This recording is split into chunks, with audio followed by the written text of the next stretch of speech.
All right, for total bases, the technical difficulties have been resolved. We're back live today for another day of some day baseball. Wish there was a little bit more, but that's all right. They gave us a couple day games. And Brian Leonard, they gave us a full slate of games, which is always great. 15 games across MLB today. Welcome in. Let's get the chat going. That's something we missed yesterday, not having you guys in the chat in real time. So we're glad to be back live. And for the next hour, we're going to hit as many MLB free picks as possible while going deep into the games as we always do. So let's start. I gotta start with this one. If you watch this show, then Jonah Tong's name should not be new to you because I've been talking about him for weeks. And the Mets called him up. He's going to start Friday. But today, Brian Leonard, it's Nolan McLean, someone we also talked about before he came up. And the thing that I noticed when I looked at the odds this morning is the books have very much adjusted to the Mets being, maybe they're back. I don't know. They've won 4 of their last 5. They certainly feel like they're back a little bit. But all of a sudden, you've got to pay $1.50 for McLean. Did that move too far in the other direction right there? Well, he's going against Taijuan Walker. So if you were to judge the starters that have gone in this series based on how McLean has pitched, he's probably the best starter in the 3 games, where Walker is probably the worst for Philadelphia. So, yeah, it makes sense where it's at. This is also a getaway day. Believe this. I think this might be the only one that's a getaway day today. There might be another one, but the Mets will stay at home, but Philadelphia goes back home and they leave after this. So I usually like to look for unders on getaway day games. And this line, the total, the first game of the series was 7.5. Yesterday was 8. Now we're looking at 8.5 to the over. And it might be a good time to come in and play a little contrarian here. The Mets have been the best scoring team in the last 2 weeks. The WRC Plus has been outstanding, and Philadelphia has been very good also. But we'll have to see how this goes. A lot of times when this is a good pitcher's park. So it's, in fact, when I take a look at the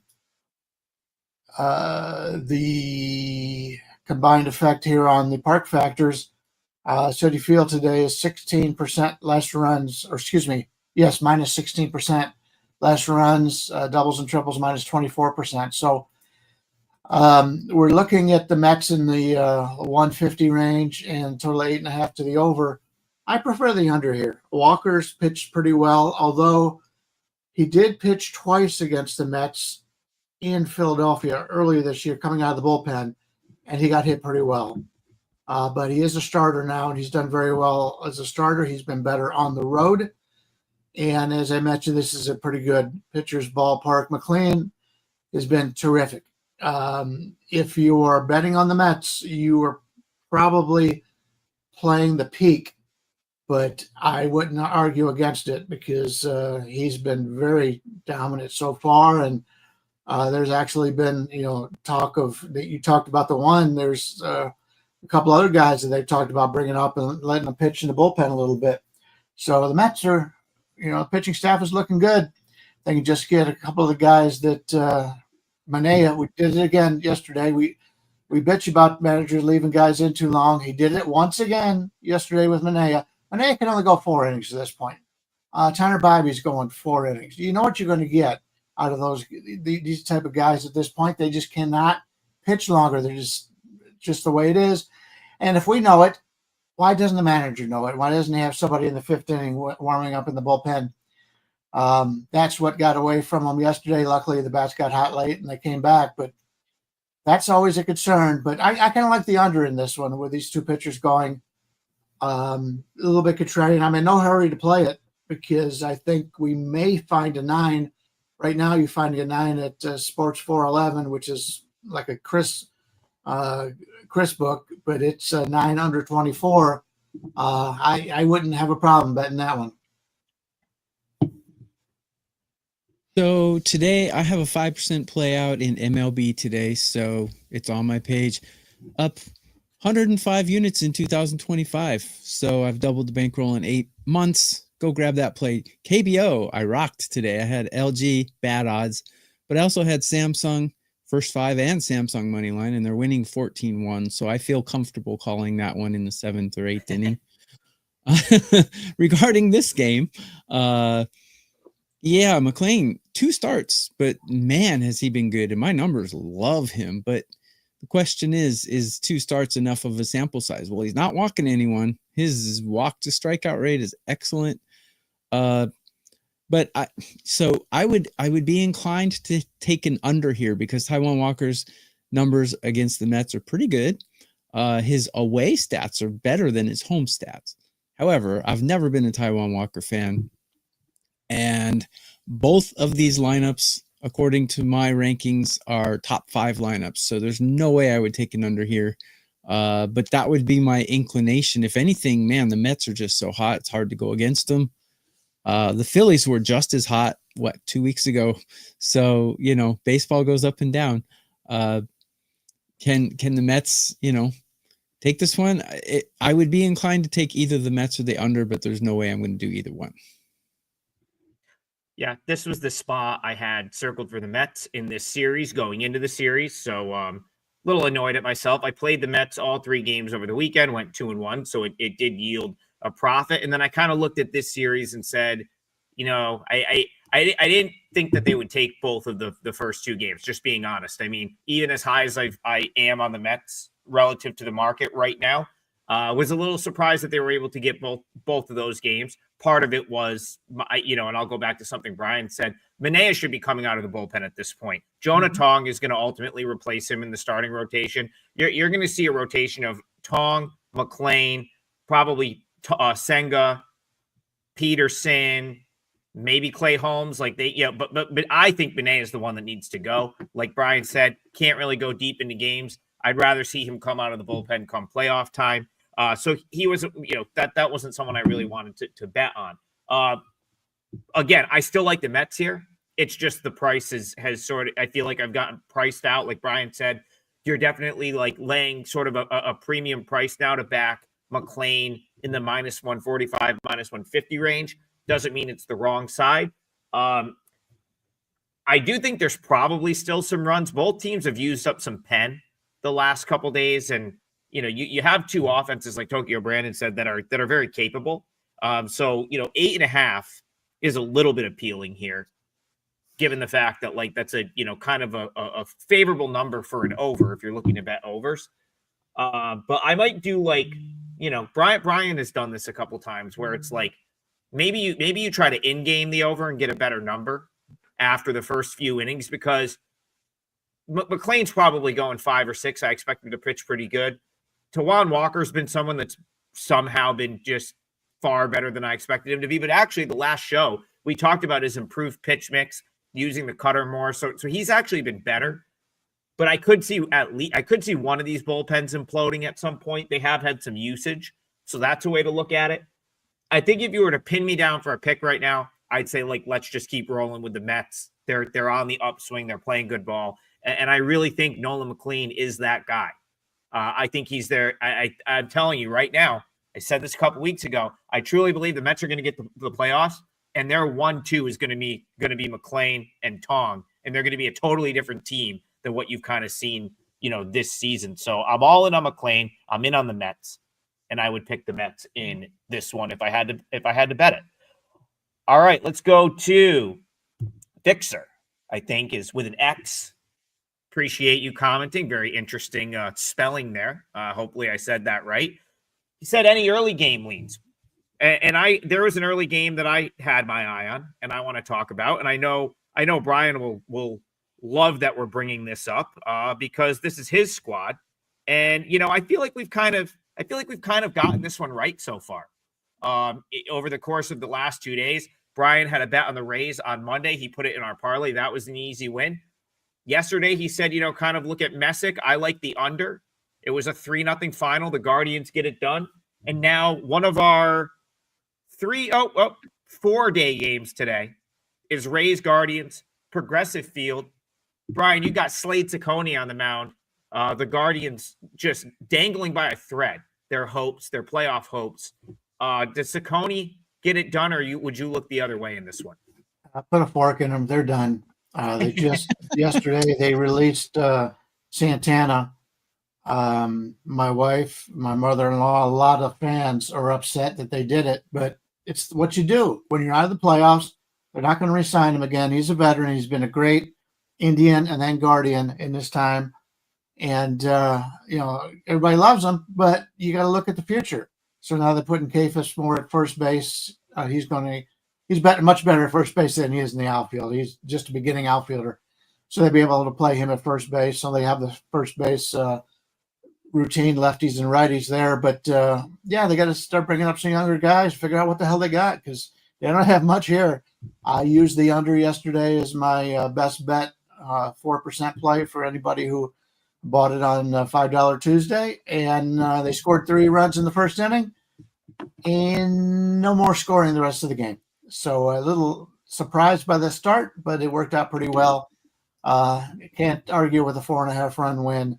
And we've had a lot of that on our 4 and 5% plays lately. Been on a tremendous run, 10-4 on 4% and better in the month of August.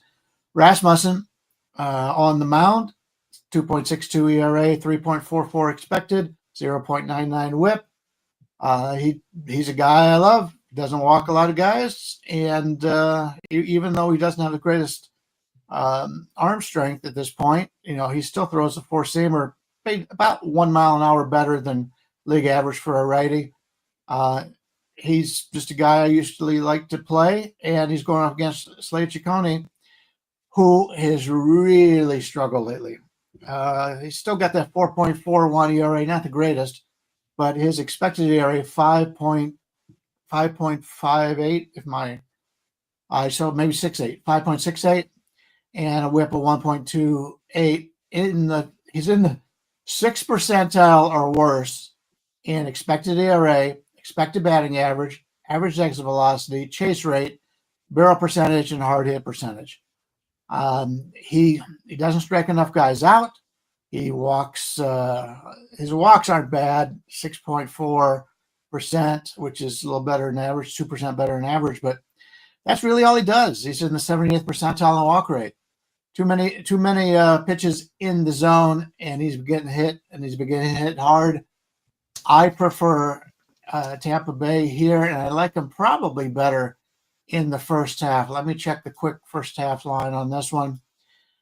Tampa Bay with Rasmussen's about anywhere from a 140 to 145 in the first half, and in the game it's about 130. So you get paying a little bit more.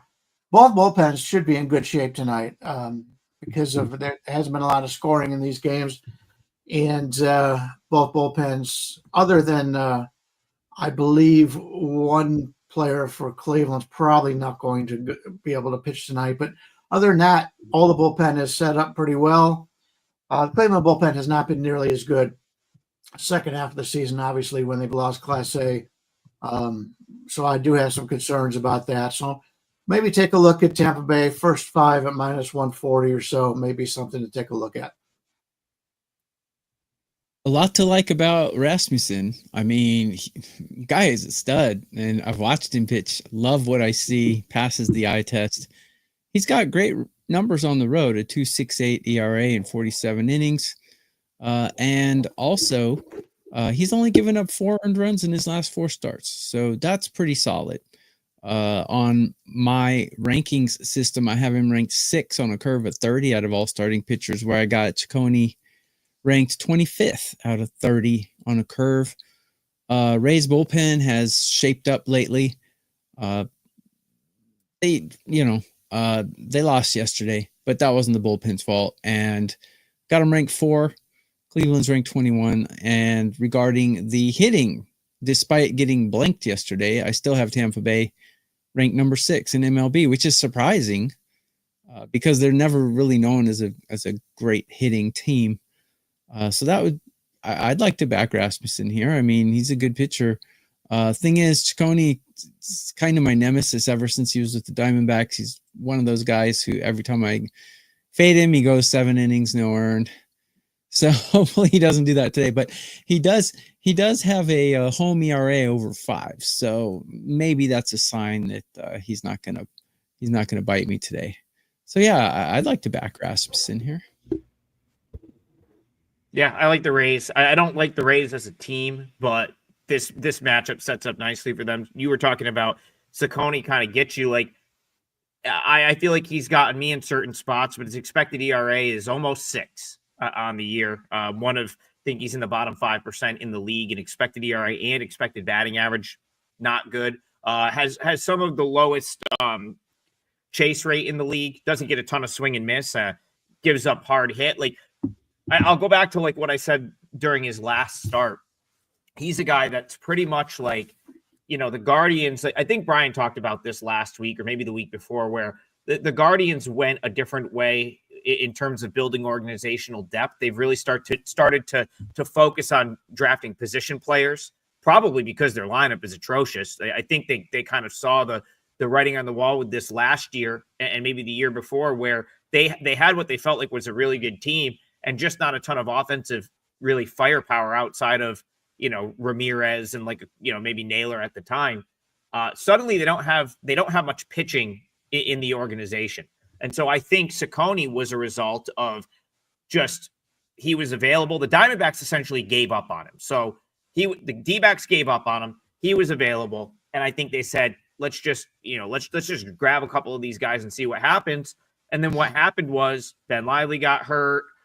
Shane Bieber ended up being moved. And now suddenly you need a starting rotation, and he's kind of just still there. Like he's still the option they want to roll with, because the guys that are worth anything in that organization from a pitching standpoint haven't really gotten a AAA yet with a lot of reps outside of Messick, who's now taking a different rotation spot. So I'm going to throw Rays in the parlay. I may even play this. I know it's a day game. I'll probably think about it over the next hour.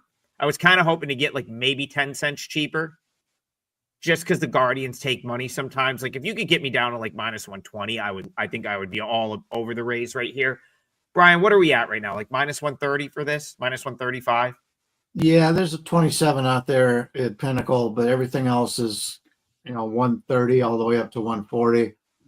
Yeah. 28 at Circa here in Vegas, Heritage 29. But the sharper books are at about 132, I would say. The recreational books slightly higher. I just feel like you look at these two teams on paper; they're very, they're very similar in my opinion. They almost like similarly bad offense. They've got some pitching. They have bullpen arms. They're very. I mean, you look at them in the standings. Guardians 65 and 66, Rays 64 and 68. They're the two teams that are kind of like pretenders that are in the wild card race, but we know they have no shot to make the playoffs. Tampa Bay's run differential this year plus 39. The Guardians minus 56. Like that's a pretty big difference in run differential with two teams that are almost the same. So yeah, well let's throw the Rays in the parlay. We'll try to get the parlay going early. We'll call it minus 130. I do think I agree with the boys here that Rasmussen gives them a pretty nice edge. Sean, I gotta disagree with you. He says the Guardians are a better team than the Rays. I don't think I agree with that. No way. I gotta disagree, and I rarely disagree with Sean. But I gotta disagree. I think I like the Rays bullpen arms and their ability to be scrappy a little bit more than the Guardians. He thinks the Tigers are good. The Tigers are good. But the Tigers are good. The Tigers are still a division winner. I'm just starting some stuff. Yeah, they're okay. Well, Josh makes a good point though. Is the Rays like a super popular side today? I guess I didn't really. Yeah, It doesn't matter. Winning the bet all that matters. But yeah, it doesn't matter to me. But you got to realize Tampa Bay's gone the entire year without their number one starter, McClanahan. Hunter Biggie was supposed to be their one of the guys that was going to help them. He's been out for a long time. You look at it for hitters, Aranda, Kim. They brought Kim in. He's hurt all the time. Aranda was probably their best or second best player till he went down with a fractured wrist. So this isn't a bad team. It isn't a bad team at all. I think in the offseason they'll fix a few things. They just brought up Carson Williams, who's done nothing but hit since he's been up there, and Seymour at first base. So he hasn't gotten hot yet, but he's a decent looking young player. But they've got some guys on this team. Simpson to lead off. I love guys that can bat 300 and put pressure on the defense from stealing bases. And we all know unless Hedges is behind the plate, they're not going to throw out Simpson. The rest of their guys suck when it comes to throwing out runners. Yeah, and one other comment, Cleveland going to get swept at home. This is not for a sweep. The Rays won game 1 convincingly, and the Guardians bounced back with a 3-0 win last night. So, I just blanked him. Interesting conversation, though, there. And, doesn't matter who's on the Rays. I still like them, and I'll go with the crowd if I have to here. All right. DP Singh says, Red Sox flying under the radar. Maybe. I think the Red Sox have come to the forefront a little bit in the last few weeks. They are leading the wild card. I would say after the Yankees series, Brian Leonard, I don't think the Red Sox are really under the radar anymore. Now, are they could they still even be better than maybe they're getting credit for? Yeah, I could see that. Plus 106 on the run differential. They're 73-60. Roman Anthony looks like the generational star that he was billed to be coming in, kind of coming up through the minors. And they're getting some pitching. I was wrong yesterday. My only client play was the Orioles, and I got mowed down by Lucas Giolito. I have to tip my cap. I just did not see that coming from him in the second half after he sort of went on his run in June. He has been tremendous, and I'll give credit where credit is due. That being said, I don't think the Red Sox are flying under the radar right now. And I do think that maybe the price is getting a little inflated here. Like yesterday, it made sense that it was, that it was kind of priced accordingly, like kind of like a pick. You had Bradish on one side, Giolito on the other. The Red Sox are clearly the better team, but that was closer to a pick. Now you're looking at the Red Sox as a pretty big favorite. You could almost play Orioles plus 1.5 here at a reasonable price if you wanted to. So, Brian Leonard, you had Orioles in the parlay yesterday. Do you have any interest coming back with the Orioles here? Current line is about 135 for Boston. Take back, in the 121 range, something like that, 120 range.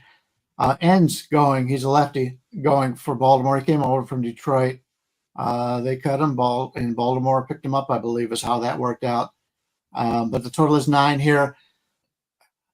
The money on the overnight, Boston, and granted, there's not much money there, but Boston opened up as a 160 favorite and 135 on the comeback, and so Baltimore's taken a lot of money early on here. And that kind of surprises me because even though I hated Brian Bayo when they signed him for that long-term contract, he's been really good as of late. And so money's coming in on the somewhat unknown ends here after Baltimore looked bad yesterday. That tells me I think that's the right side on here is on Baltimore. Boston, after playing the Yankees, and that the big comeback, and then the way they played yesterday, they may be running out of a little bit of gas here. Let me just make a quick look and see who Boston has coming up here.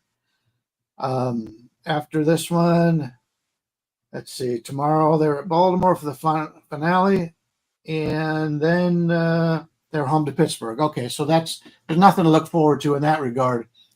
But I could see them basically being very overrated when they are at home against Pittsburgh and might be able to take advantage of that if you're looking for the Pirates. But slight lean with Baltimore here, but may not be enough to get there. Yeah, Sean, just stop, dude. My stats are not fake. Our records are posted on WagerTalk.com, and my stats are there. They're not fake. Go look it up.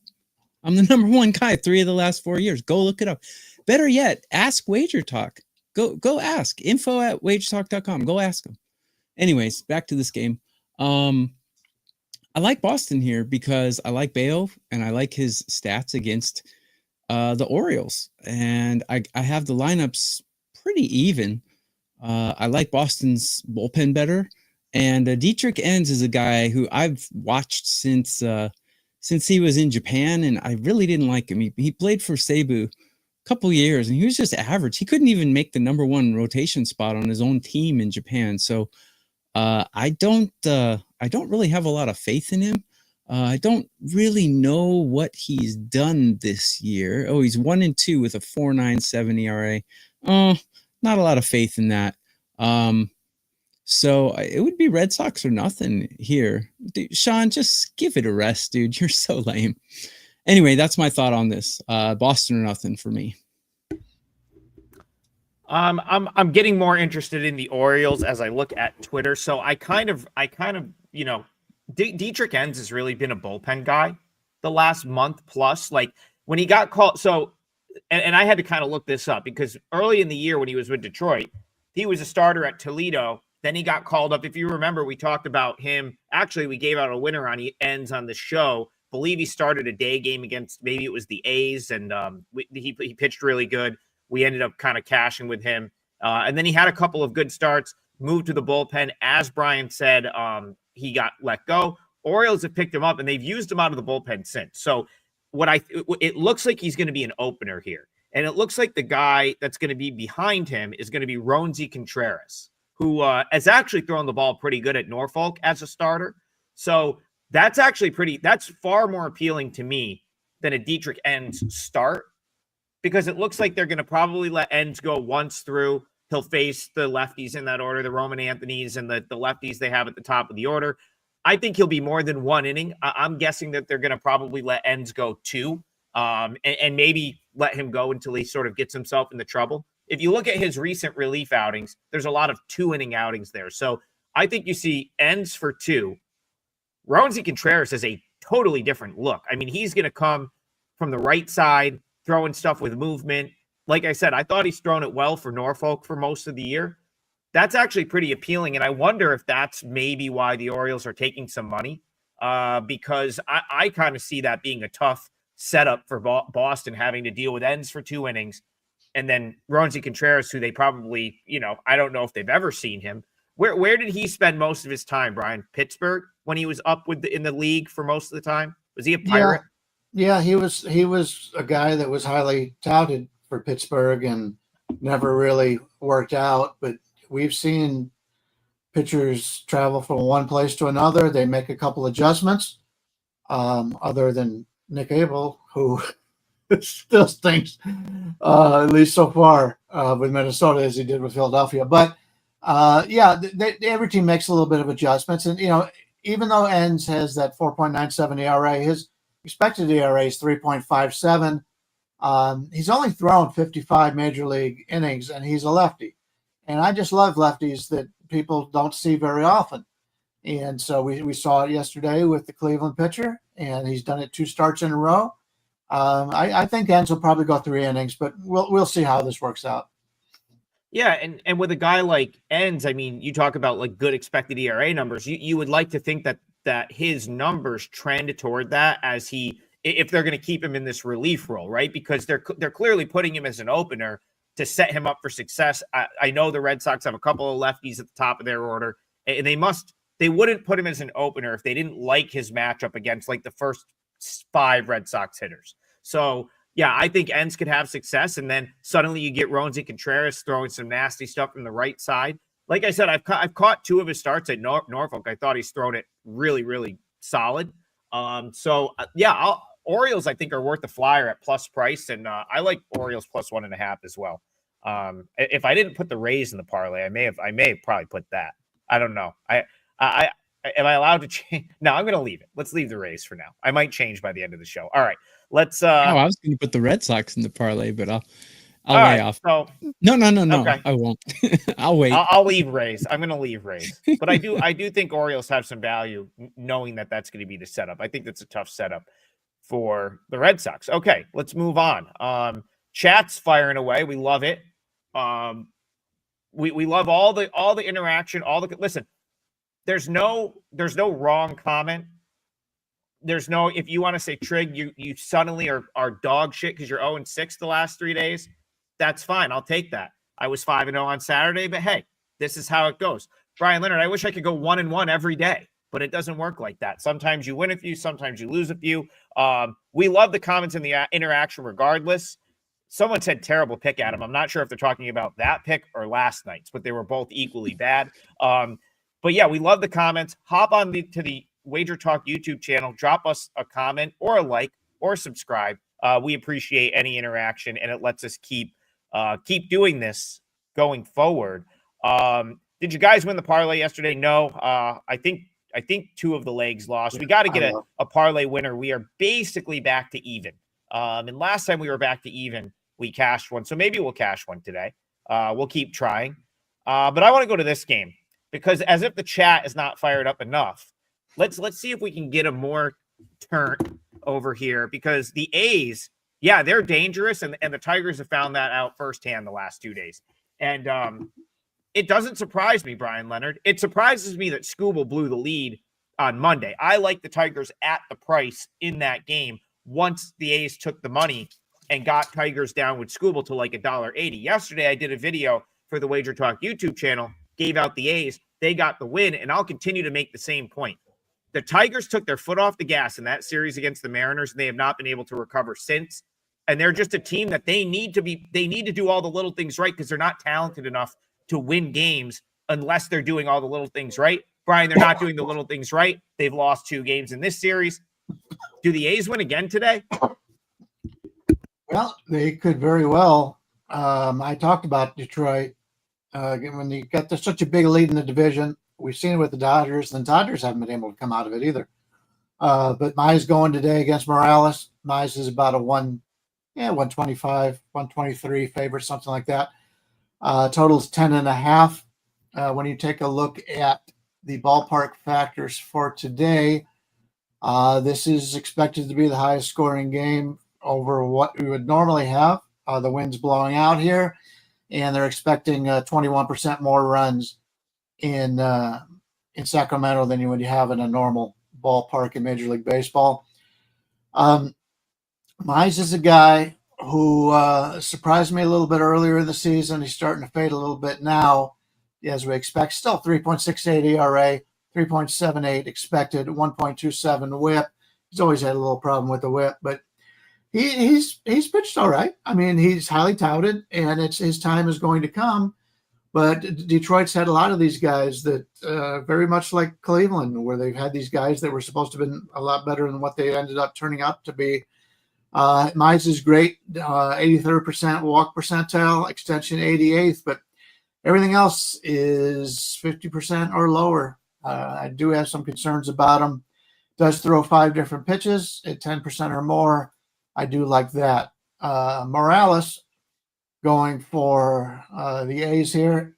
He's only pitched 4 games, 3 starts, 15 innings total, 15.2, 1.72 ERA, but a 4.54 expected. He's been lucky thus far, 1.15 WHIP. His fastball velocity is in the 88th percentile. He throws 97.1 miles an hour, and he does throw that 53% of the time. He throws, basically he's a 3-pitch pitcher, sweeper, changes slider, throws a cutter 1%, but most of his stuff has not been that impressive, but it is a small sample size of only 15.2 innings. He's a guy, he's only 22. He will likely end up being the closer for the A's now that they traded Miller away.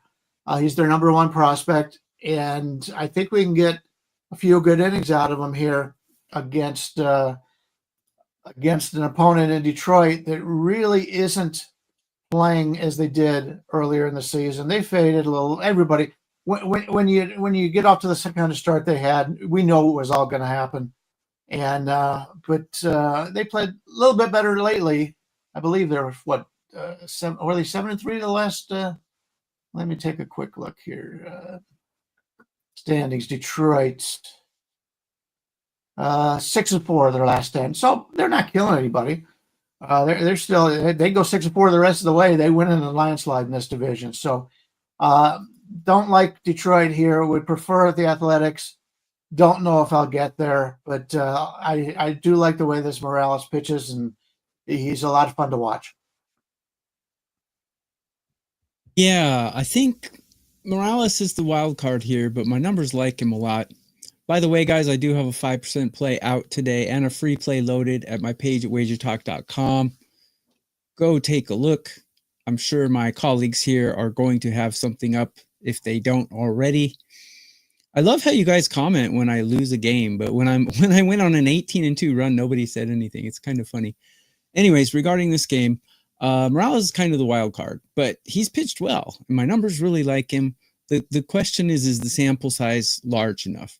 Now, I got these two lineups pretty neck and neck here, but I got the A's with the better bullpen and the better starter. But, you know, I take a look deeper. Mize is not that bad on the road. So the A's were just blasting the ball last week, but they've cooled off quite a bit.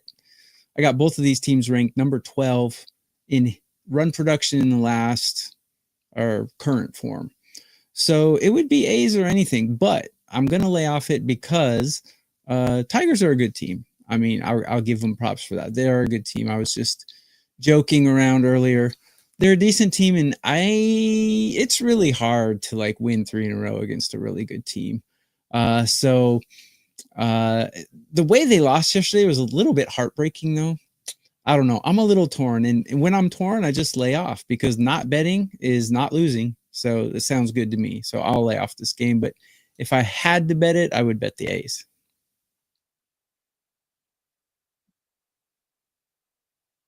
You're muted. Sorry, dogs were going nuts. Dogs again. What's so exciting up there? Yeah, I would say the way they lost 2 days ago was even more heartbreaking. You had a 3-0 lead with your guy on the mound with Skubal, and it got blown up. And then, you know, yesterday lose a competitive game like that. Could only go back with the A's here. A couple of reasons. One, I've kind of said this all year with the A's. They're so young and there's so much upside that when things are going good, I feel like they don't know any better. Like they don't know that they're not supposed to win game. You know what I mean? Like they're just out there playing and they're so talented. Guys like Nick Kurtz, Jacob Wilson, when things are running good for them, they tend to just go out the next day and continue to play well. And then, but if you go look at the A's season to this point, there's a reason that they come into play 62 and 72. And that reason is when things are not going good, they tend to snowball in the other direction. So I don't want to fade the A's when they've now won.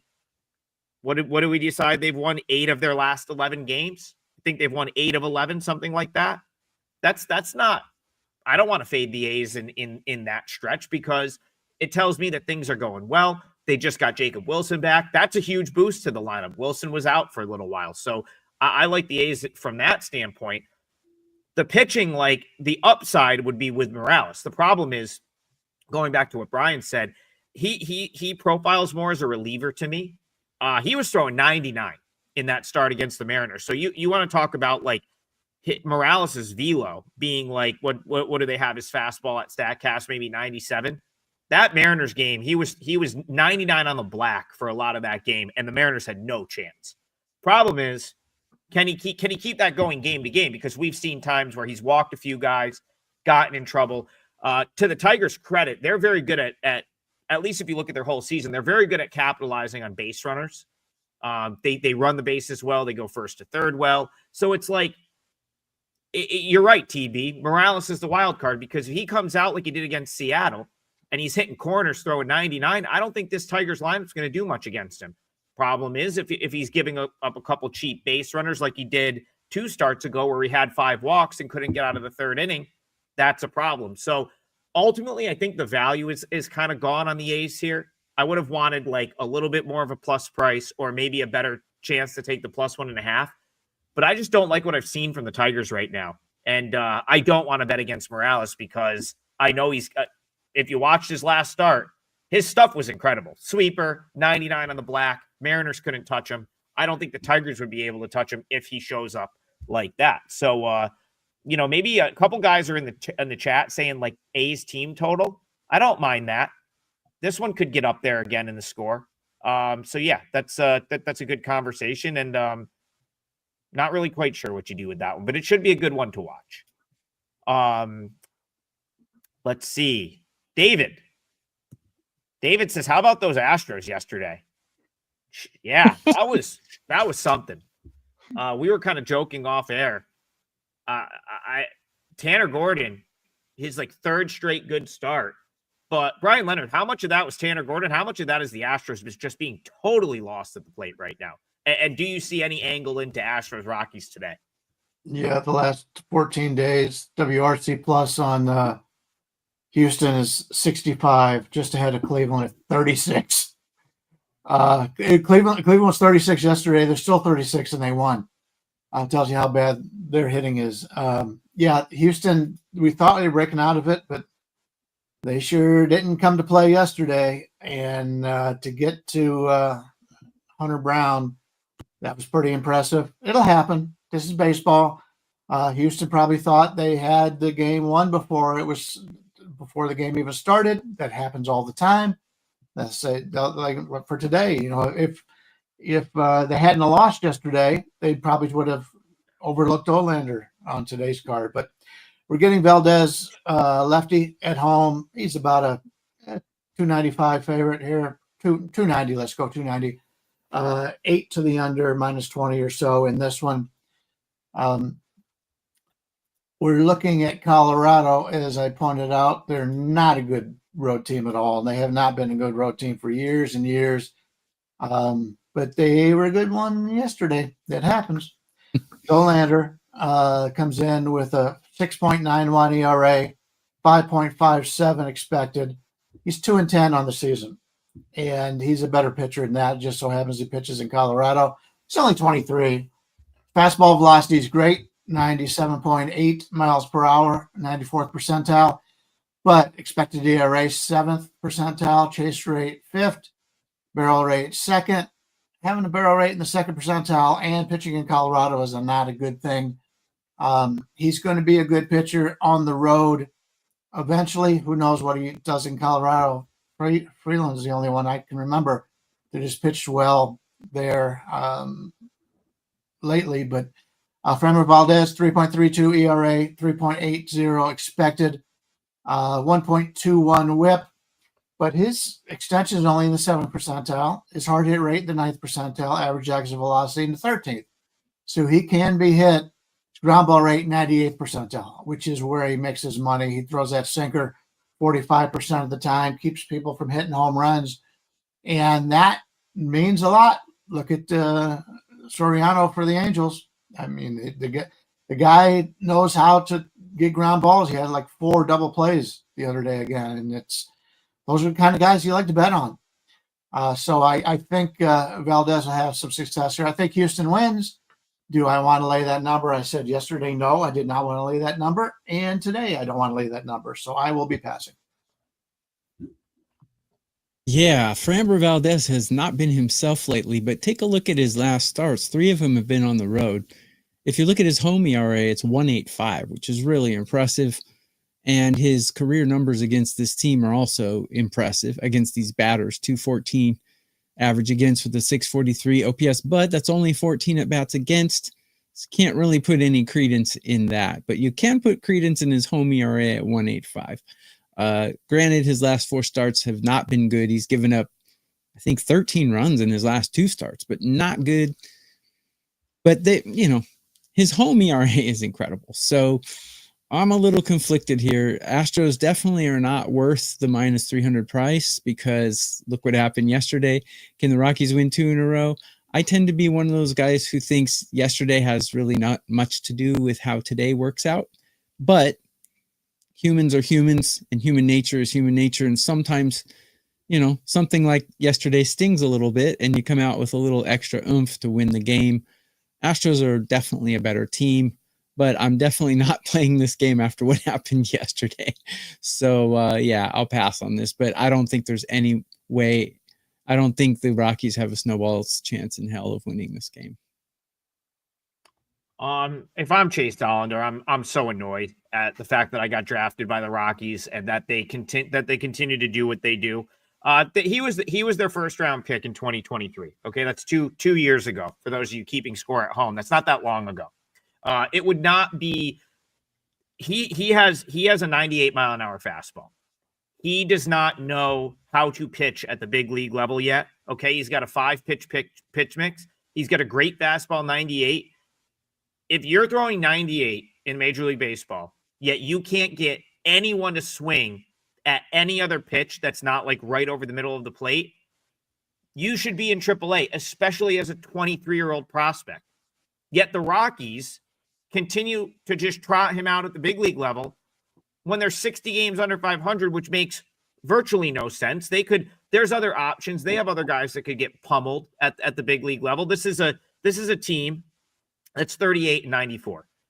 And it's like, again, I think it's unfair to have Dollander up here because he should be sort of harnessing his pitch mix and sort of honing his craft against hitters that he can actually beat right now.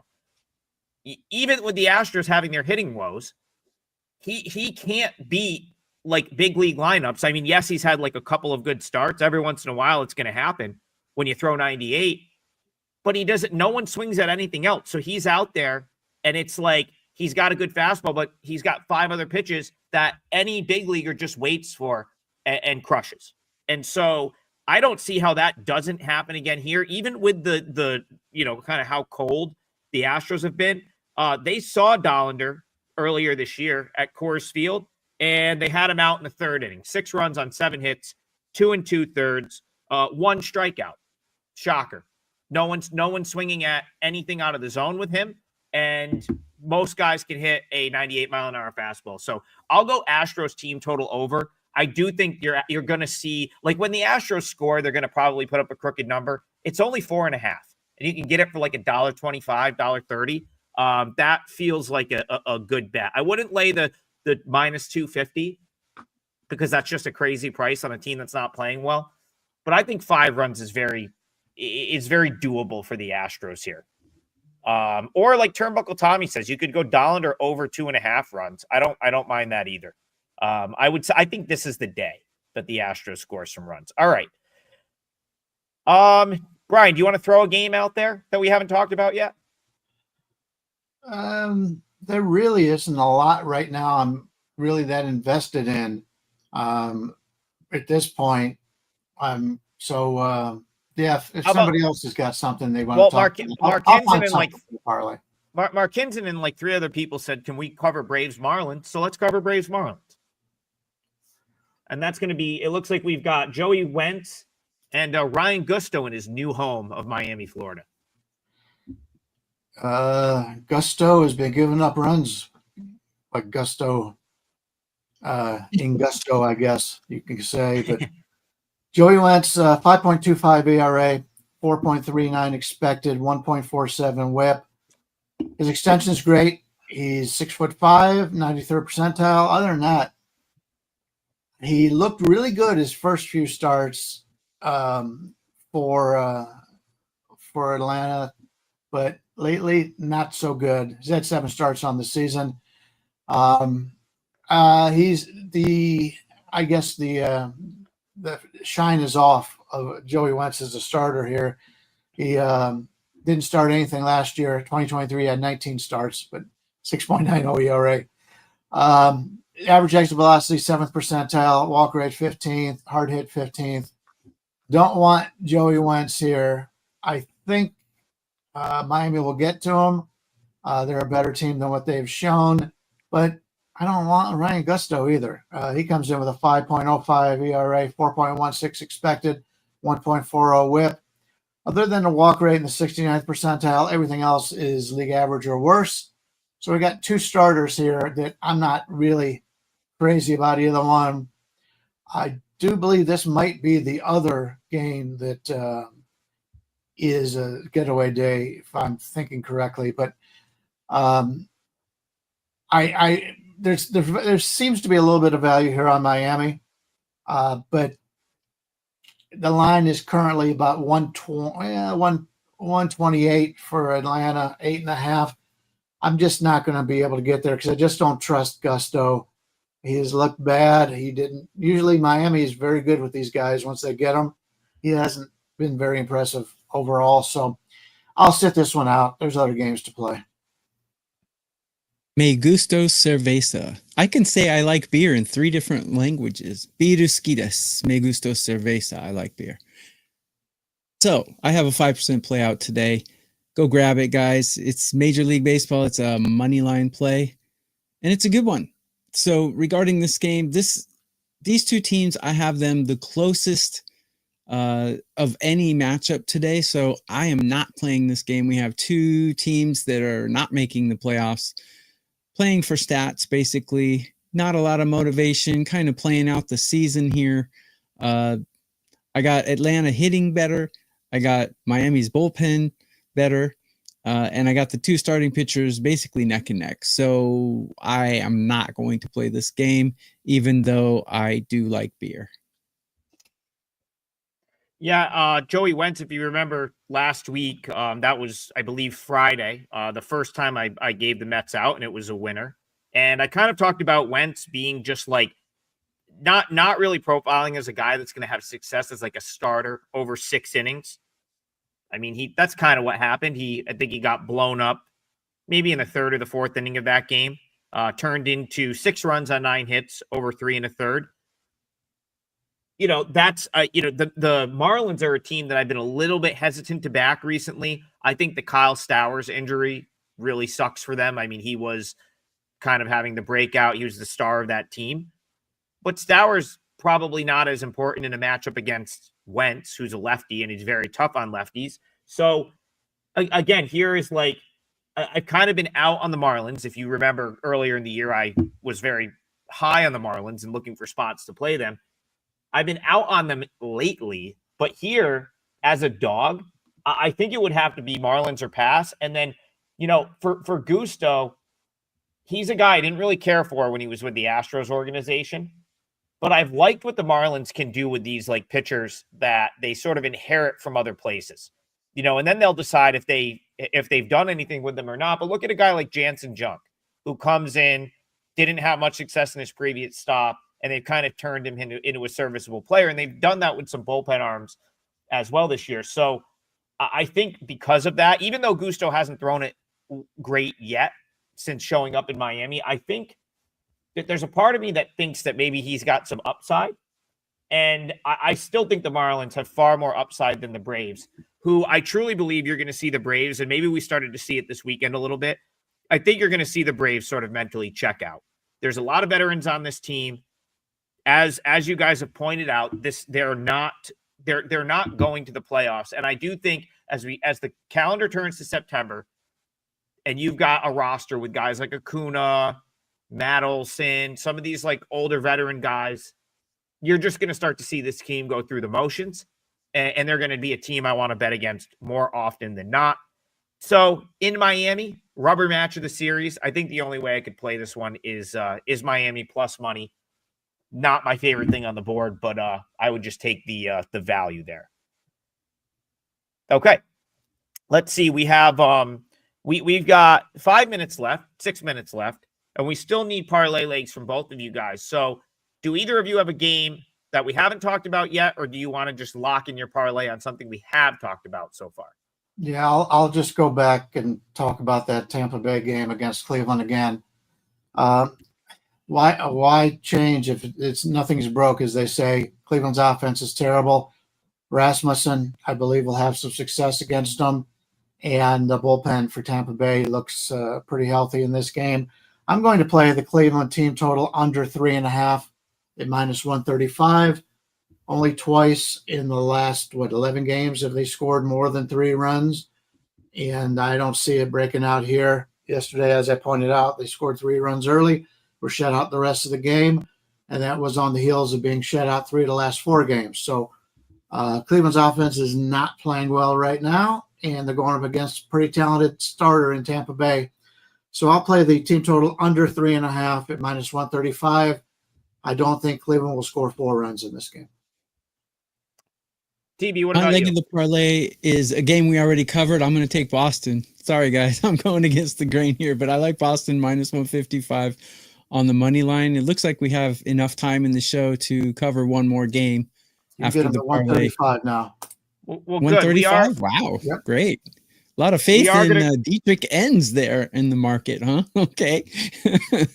Unwarranted in my opinion, but okay, I'll take it. We are going to cover one more game because I'm going to change my game. Mostly because I don't think we can have a Rays money line and a Guardians team total. I know some of the legal sites are going to let you parlay those together, but I know we have a lot of people that play PPH and places that are not going to allow that. So I'll let Brian take the Guardians game. And so the first two legs are going to be Red Sox on the money line, Guardians team total under. And I'm gonna throw out a third. I'll throw out a leg of the parlay. It's a little bit more juiced, but I don't care. This is another leg I like, and we'll give it the full rub. We've got time. I want to talk Blue Jays Twins. Brian, I don't know how the Blue Jays choked that away last night, but they did. But I don't think they choke here. I like the favorite in this one, and I feel like there's even some value at like minus 170 when you consider where both of these teams are at right now. So Blue Jays Twins, how do you see this one? Well, I don't think there's value on it, but if you do, good for you. You got Woods Richardson coming up.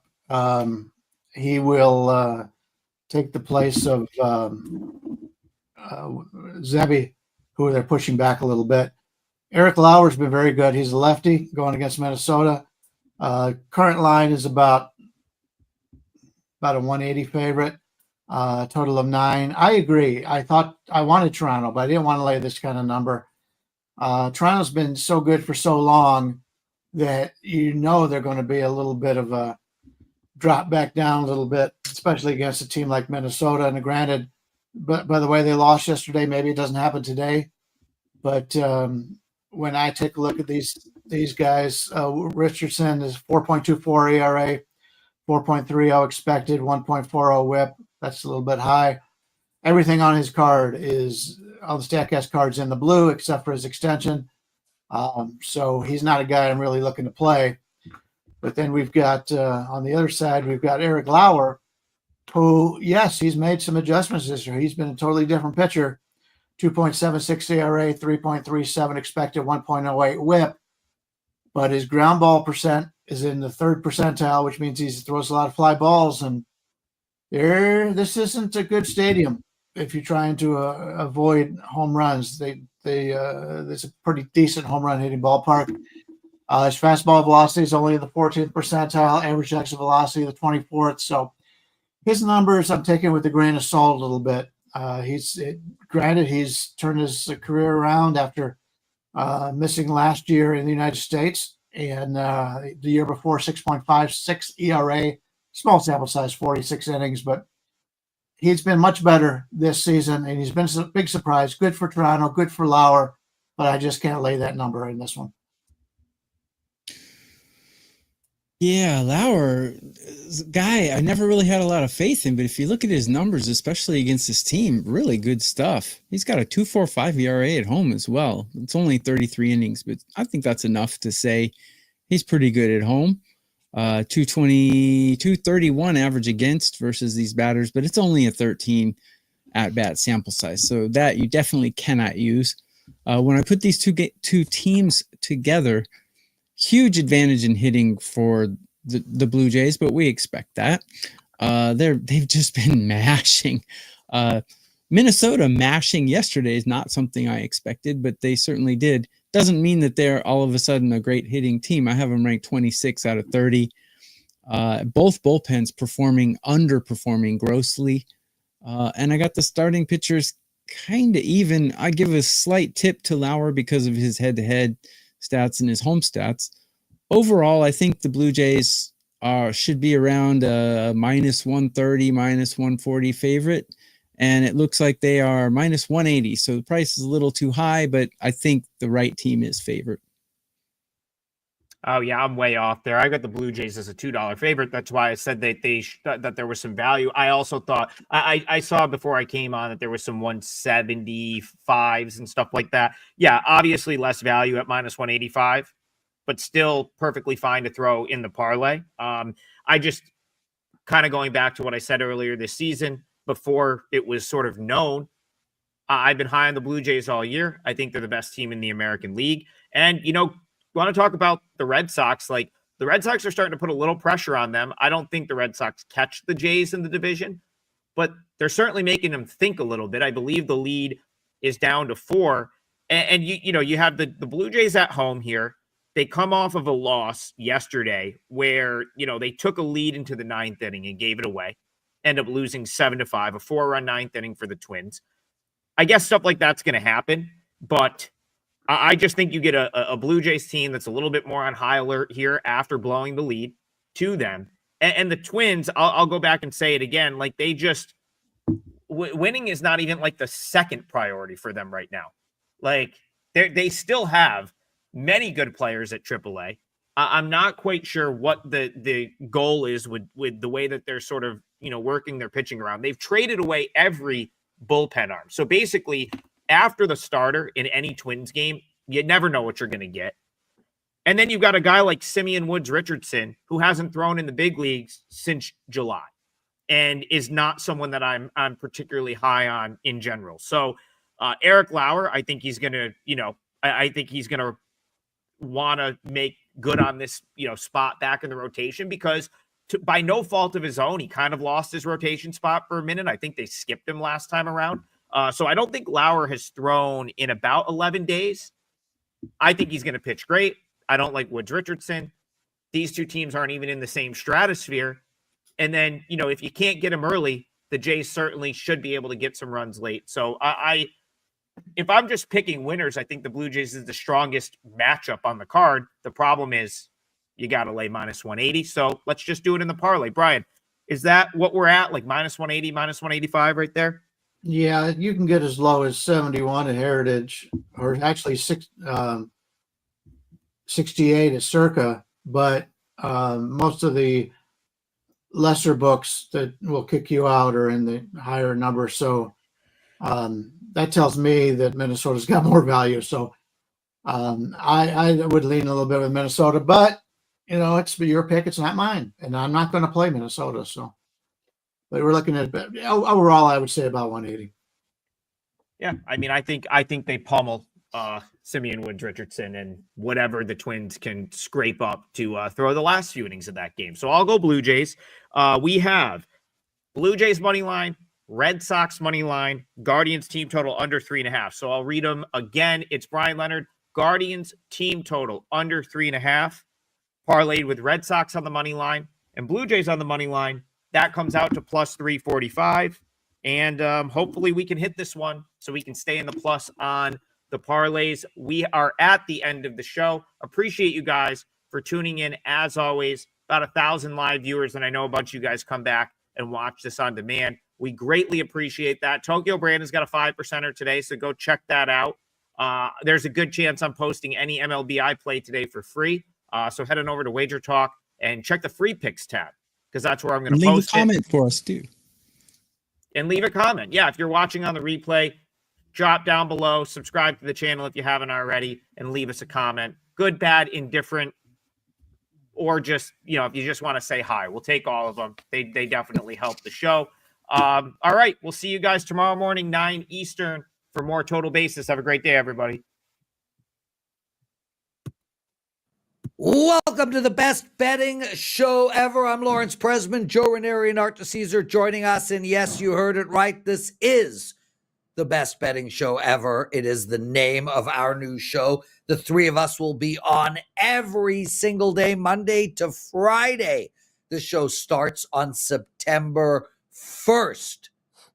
But until then, we've got 2 shows lined up. We've got our NFL preview. It's already up on WagerTalk TV. And this is our college football preview show. Hit that like button. Subscribe to our channel. And Art DeCesar from the Westgate, tell us, my friend, why do you not like Iowa? Are you just against potatoes? Wait, that might be Idaho. Are you against chips? No, that's potatoes. What's your problem with Iowa? I believe they do corn in Thank Iowa. you. Corn! I love corn. I'm a corn guy. I'm not against corn. Cornbread I hate. I am not a cornbread guy, but I do like me some corn. Yeah, corn on the cob is great. I just look at their schedule, and obviously the Big Ten is, them and the SEC are the best two conferences, but you just look at their schedule. Week 2, that rivalry game, and I know rivalry games are always tough, but they have to go to Ames, Iowa, and play a good Iowa State team. They get really tough games. They are at home, but they have Indiana, they have Penn State, they have Oregon, all at home, but those teams are all better than Iowa. Now, the 7.5s out there, you got to pay juice, -150, -160, but I feel good about this team going 7-5, 6-6. To me, it's an easy under 7.5. Art, I'll stay with you quick before we go to Joe. This Iowa team over the years have been, well, a sleeping pill, if you will. And then last year, we saw them wake up. What kind of team are they going to roll out this year? Is this going to be an under team like the past, or are we going to see them score? I mean, their offense can obviously only go up because it's been so bad these last handful of years. Listen, Iowa's always going to play grind-out games. They're going to have good offensive linemen, good interior play, and that's how the Big Ten plays anyway, and that's how they like to play. But to me, to think that this team is going to get to 8 wins with that schedule just does not seem possible. And Joe, you agree? It's all about what their quarterback does. I mean, the problem for them is that they haven't been able to throw the ball over the last couple of seasons. But they've had to win on defense, special teams, and running the ball. They got this kid Gronowski this year who's coming from the FCS level. He's like 30. So at least he's played some football and has got some experience. So to me, I'm with you on it. It all depends on whether or not they have any success throwing the ball. If they don't, they're going to have to keep doing it with special teams and defense, because that's the only way they can win games. And they always seem to win just enough games to cash that over ticket. We'll see this year. Art, let's turn our attention to Utah. You like them. You're high on them this year. You think they're going to go over in their wins. I do. Now, it's a big number, 8.5. If you can find an 8 out there, it's better. Now, the 8.5, you are going to get plus money on the juice. I love the coach. Their quarterback situation has been so bad the last couple of years with Cam Rising in and out. The guy played a million years. They might have the best offensive line in all of college football. 2 of their guys are projected first-round picks. They get Texas Tech at home. They get Arizona State at home. They get Kansas State at home. They got a lot of their tougher games at home. And I don't hate, because the Big 12 is kind of like a 3 or 4 horse race, plus 650 on them to win the Big 12. I don't hate that as a little sprinkle as well. Joe? Yeah, it's kind of hard to argue with. I mean, it's one of the best coaches in the country. They have a home field advantage, Art, like none other. I think there's going to be a changing of the guard in the Big 12, and we saw it last year. I think we're going to start to see it again this year. Utah didn't have their quarterback last year, but they're no shortage of recruits, so I'm with you here. The sky is the limit for Utah. We all thought they were going to win it last year, and they just couldn't get healthy. I think this year could very well be the year to go ahead and back them. You guys are watching the best betting show ever. Joe Ranieri, you can find him on Sports Grid regularly. You can find me over at WagerTalk. Art the Caesar, you can find at the Westgate Sportsbook. And that's part of why we're doing the show, really, guys. You're going to be able to watch the show Monday to Friday. September 1st will be our first show that isn't a preview show. And basically, Joe and I are professional bettors. We try to beat the book. And Art the Caesar is the book. So he's going to be providing us with daily information on where all the bets are. And I forgot to ask you that in the NFL preview show, Art. But in the college football preview show, I will remember to ask you. So I will stop right now and ask you, what type of bets is the Westgate taking future-wise in college football? So a couple of teams we could just hit on for their over-under wins.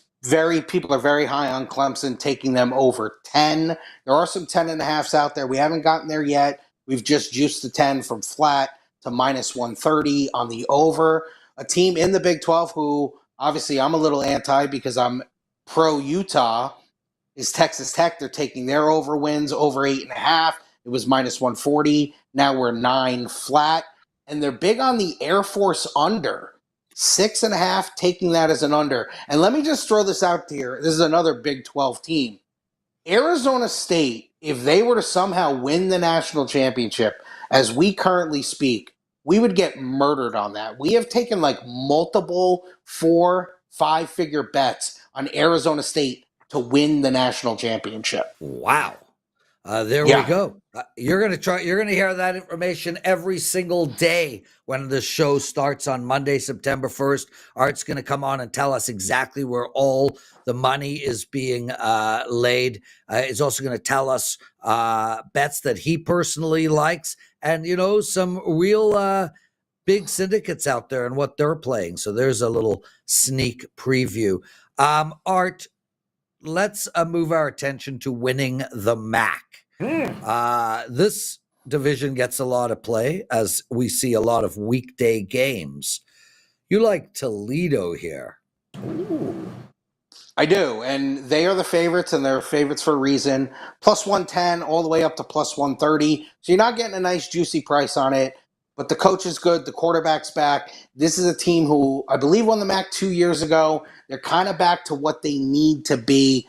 I like it. I'm not saying it's, the greatest value out there because it's such a low number, but I think it's low for a reason, and it's come down. Like I said, it's as low as plus 110 at some places. It was as high as plus 160, plus 165 when we opened it. We're at 130 now, so we've seen some pretty good action and sharp action come on it as well, and it makes me feel like that's a team I want to back in the MAC because I love that conference. Joe? Art, and I like that because it's realistic, but I keep looking at this Buffalo team returning, 9-10 starters on defense, and you need to play defense in order to win some games in the MAC here, and it feels like I'm going to be interested to see how they do. They're not much more expensive, right? I think they're plus 4-1, plus 5-1 right now, but it's... The chalk could very well be there, but Buffalo's the team I'm most worried about in the MAC. Yeah, I could see that. And listen, it's funny. They don't even play each other. I know. Buffalo and Toledo. Yep. So, it is one of those things. But, no, I mean, when you look at the MAC, there is always like a kind of 3 or 4 team race. And like you said, Buffalo's definitely in the mix there.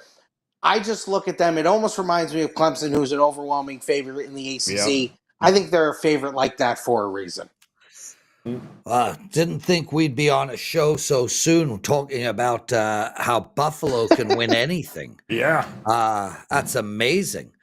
Maybe in 5 years we can mention the Sabres. Joe Ranieri with us, everyone. You can hear him on Sports Grid every day, right? You're doing the morning show on Sports Grid? Listen, just remember, Prez, I know it's hard for you guys up north there, but the Cup lives in Florida. Just remember that, especially South Florida. So it won't be going anywhere near Buffalo or Toronto anytime soon. But yes, the Sports Grid Network, the early line, weekdays 8 to 11 in the morning. Can't miss it there, Prez. We're there every Monday through Friday. There you go. Art, I'm not taking the bait. I'm not going to discuss his stupid Florida Panthers, blah, blah, blah, blah, blah. The Cup remains in Florida. I bet you the Cup's in Toronto today, but that's a whole different story. I guarantee you it ain't in frickin' Florida. Anyway, Art the Caesar, your last future bet of the college football preview show. You think Michigan will make the extended playoffs? Tell us why.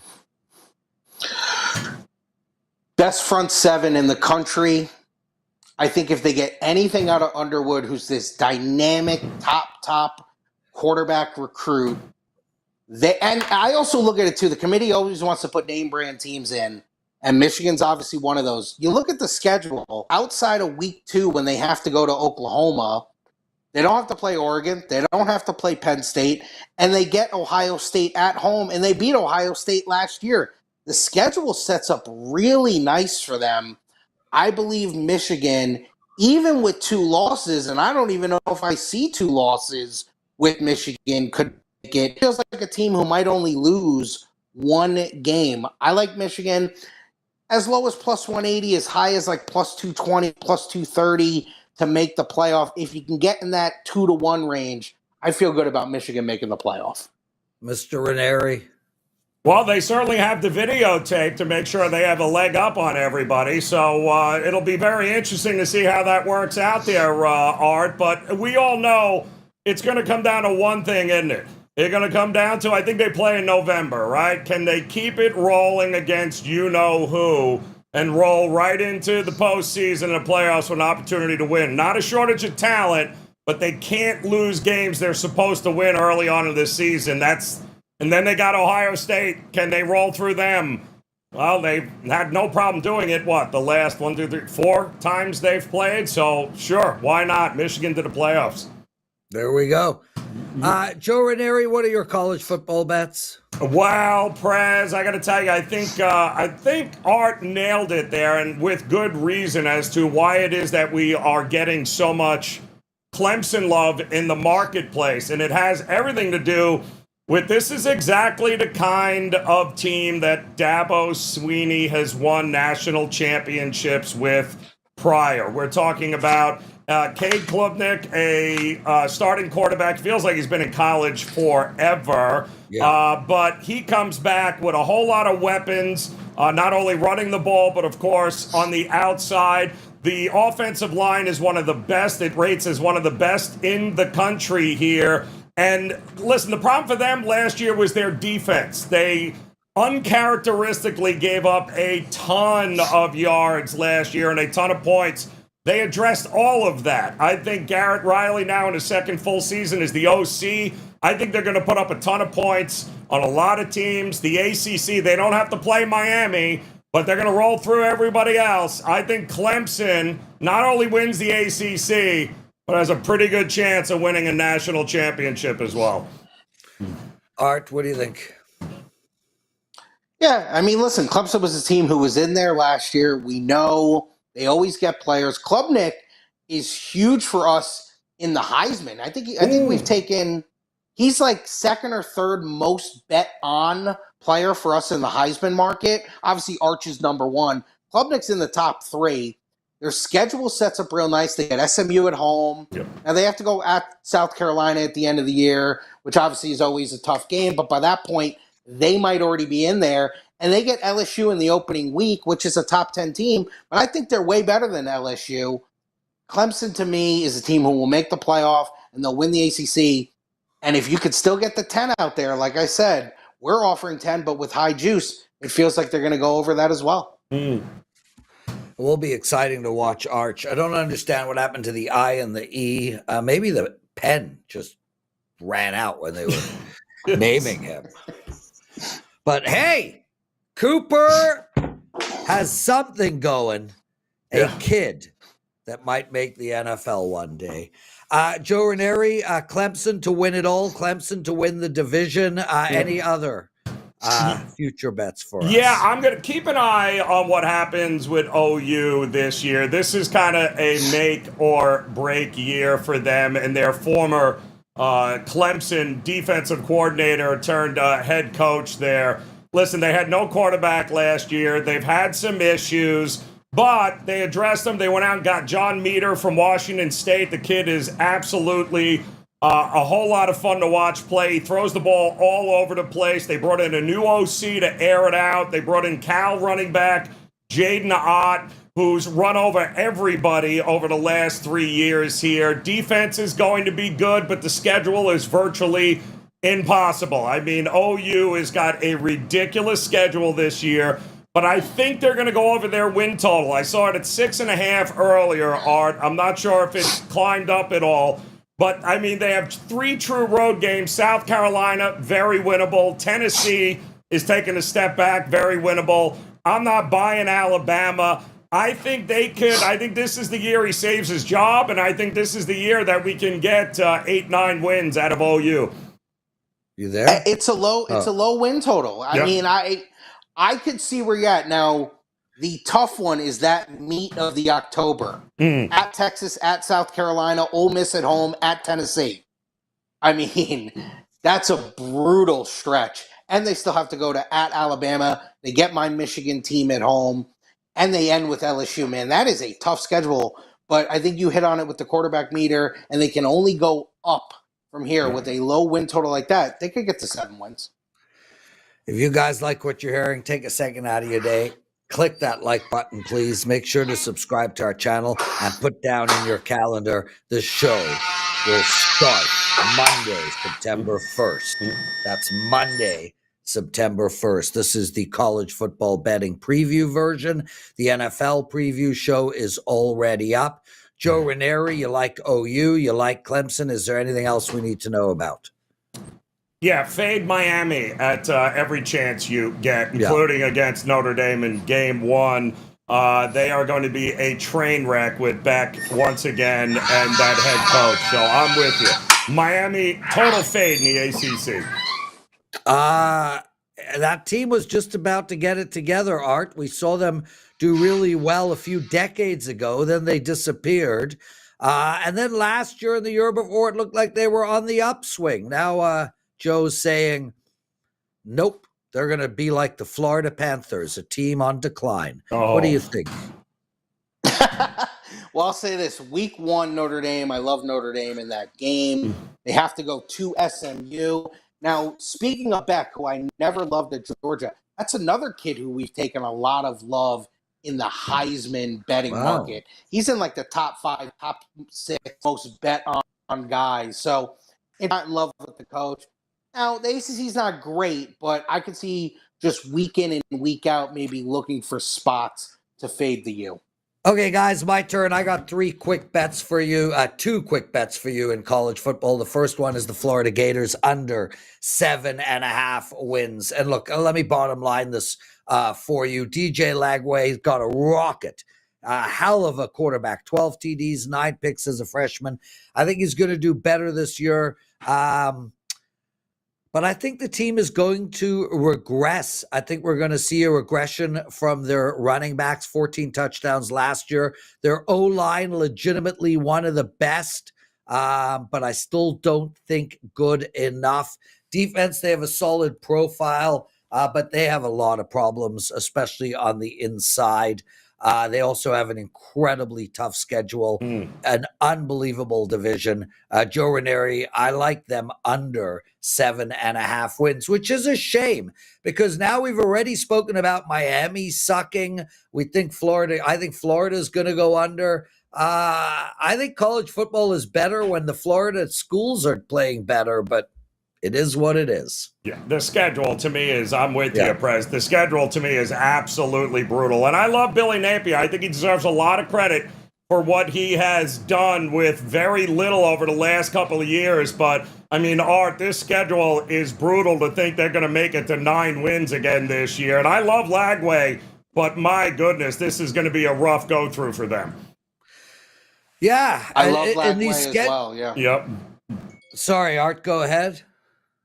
No, yeah, I'm with you, Brett. I'm with both of you. I love Lagway. I made a comment to someone like 2 weeks ago. If Napier in Florida can win 8 or 9 games, and that would be 3 or 4 losses, he should be coach of the year in the nation, and they should make the playoff. That's how hard that schedule is. Yeah, so we're all on the same page on the under. I really like the over for the Duke Blue Devils, 6.5. And I know it's juiced. I get that. But I think there's a lot of value here, Joe. Look, we saw Mike Elko leave. Did not make any difference. Manny Diaz shows up. They go 9-3. Now they just got the Tulane transfer, Mensah. He played great last year. 22 touchdowns, 6 interceptions. I don't think this Blue Devils team misses a beat. I think they have a favorable schedule. They get Elon. They get UConn, Virginia. They get Wake. They have coin flips with Illinois, NC State, Georgia Tech, Syracuse, Cal, Tulane, and UNC. I think we can get to 7. I think there's a shot at 8. I like the Blue Devils, Art, over the total of 6.5 wins. I don't hate it because you just named 3 or 4 games that feel like slam dunks for that. Yeah. So then out of those coin flip games, if you just get 3 of them, you're there. I don't hate it, Brez. Joe? All about the schedule. I'm with you. Manny Diaz will have that team very good set up defensively. They're going to be able to run the ball. That schedule favors them big time. I think that number's way too low, Press. Way too low.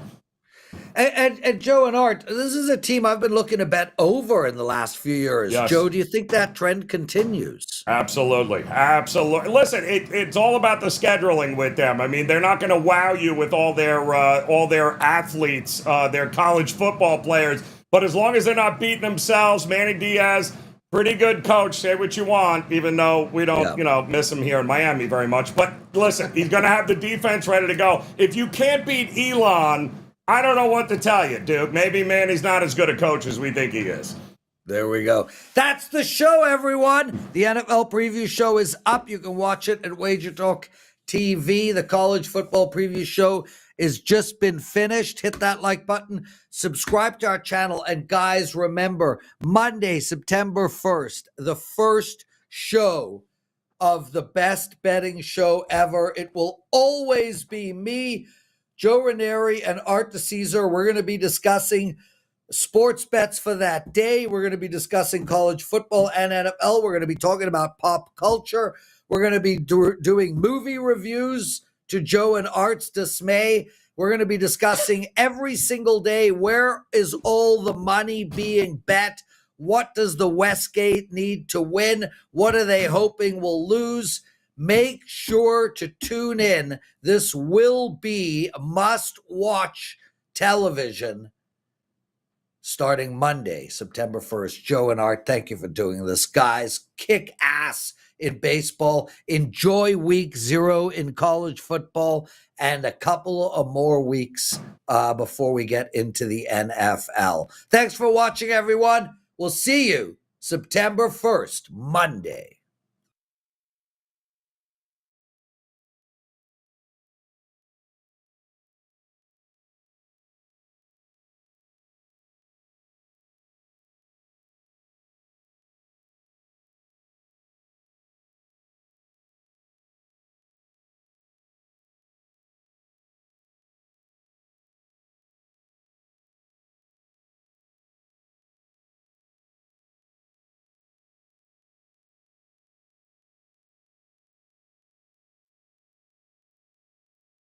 With the NFL season right around the corner, what AFC future bets should you be getting in right now? Well, you're about to find out next on Bet on It.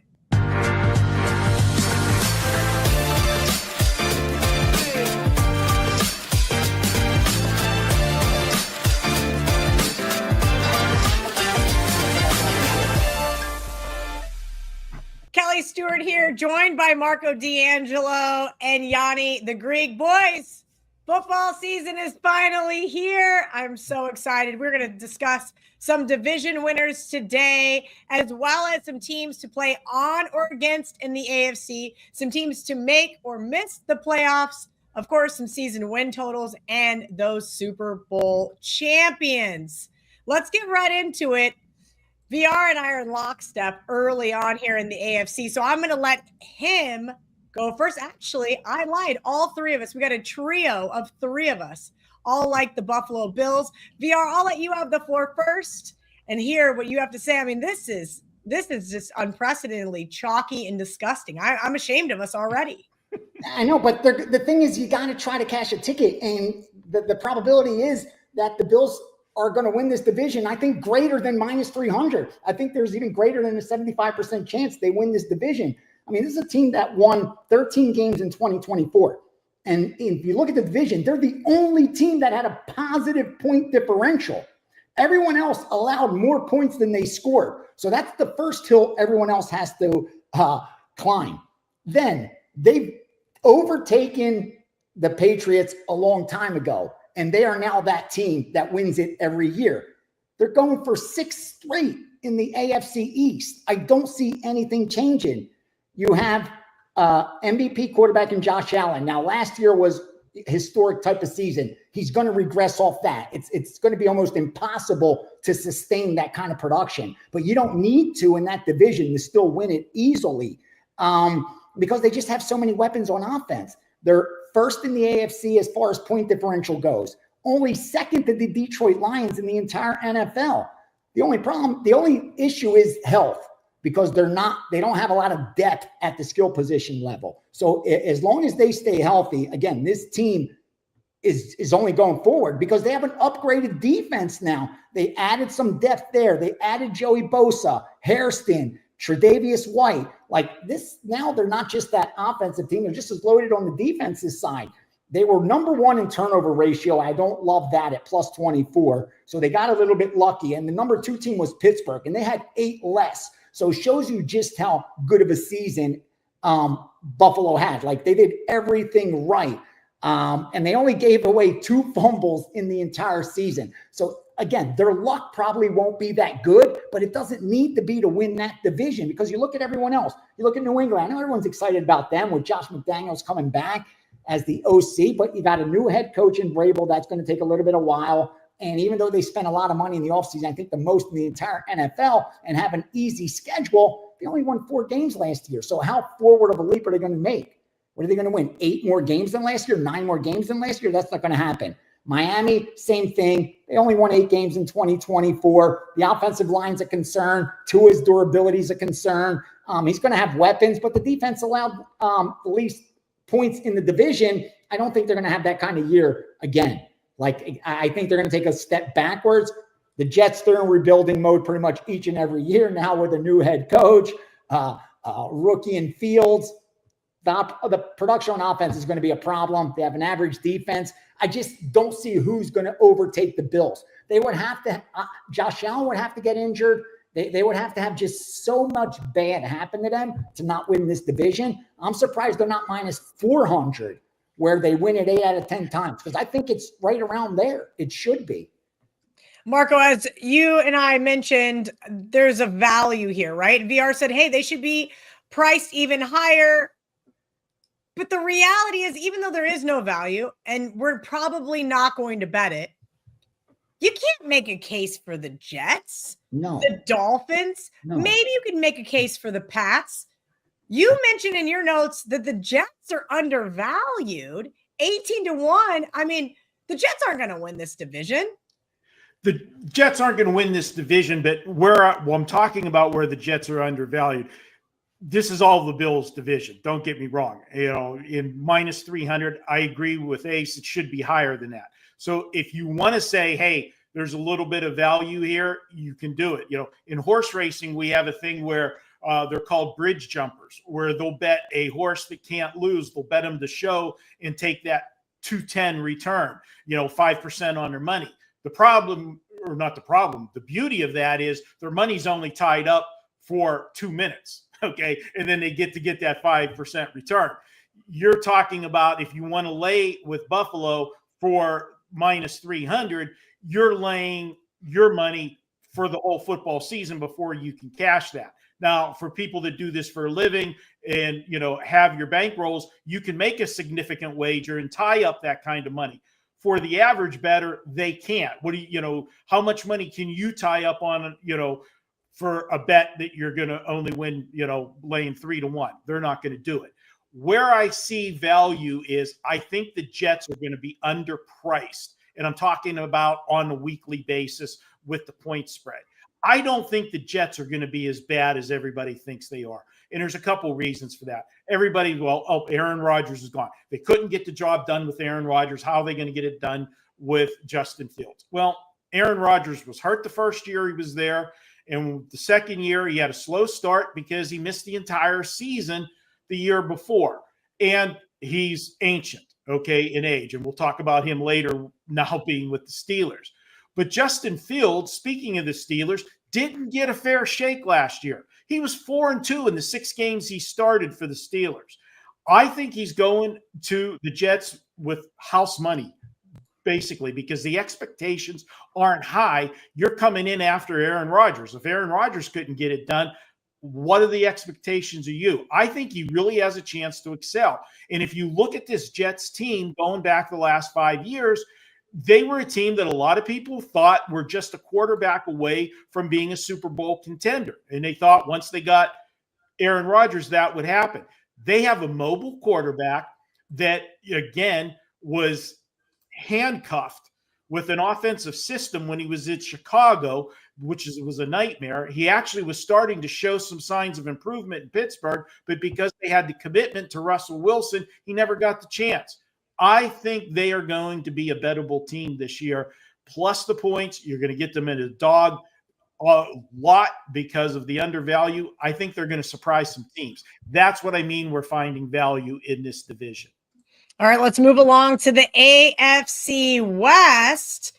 Now, I think it's funny. None of us picked the Chiefs here. And I think that kind of is for obvious reasons. Chiefs cheapest price to win this division in the last 5 years. Very, very telling. And that's because I think we're going to see two teams take a step forward. I'll talk about one of them and I'll let the boys talk about the other. John Murray told me back in June when we did a episode of Kelly and Murray that Broncos got bet to win this division. They got bet to go over their season win total. And I thought, whoa, wait a minute. I thought the Broncos kind of superseded some expectations. That is coming from the girl with the Broncos helmet behind her. But I do think Bo Nix in his second year is going to be very interesting with Sean Payton.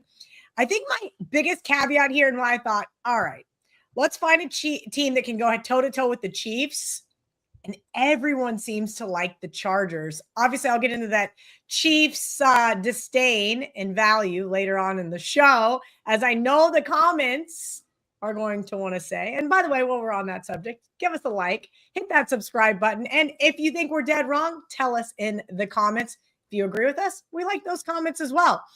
VR, I'm going to let you go first. Talk to me about the Chargers and why you don't think it's going to be the Denver Broncos. Yeah, I really do think this Charger team is live. And if, things fall right for them, I think they're going to surprise a lot of people. They won 11 games in 2024. They had a better point differential than the division winner, Kansas City. That offense scored the 5th most points in all of the AFC, and the defense allowed the least points in all of football, okay? They made the playoffs in Harbaugh's very first year. Hebert has even more offensive weapons this time around. Now, the defense, all the talk is they lost Bosa, but they're still solid. They're still solid. If you look at their strength of schedule, too, it's average. It's mid-level. It's not as if they have the toughest strength of schedule this year. Now, Kansas City's still the division favorite, obviously, but with a revamped offensive line, 6th toughest strength of schedule, and only had the 5th best point differential in the AFC in 2024. So even though they represent the AFC in the Super Bowl, they were only 5th in point differential. Got a little bit lucky there. Now, you look at Denver, Bo Nix, second season, more weapons, but a little regression should be expected from an offense that scored the most points in the division and a defense that allowed the second least in all of the AFC. But they benefited from an easy schedule last year, that's for sure. You look at Vegas, rebuilding mode, Carroll's first year. Everybody knows about that.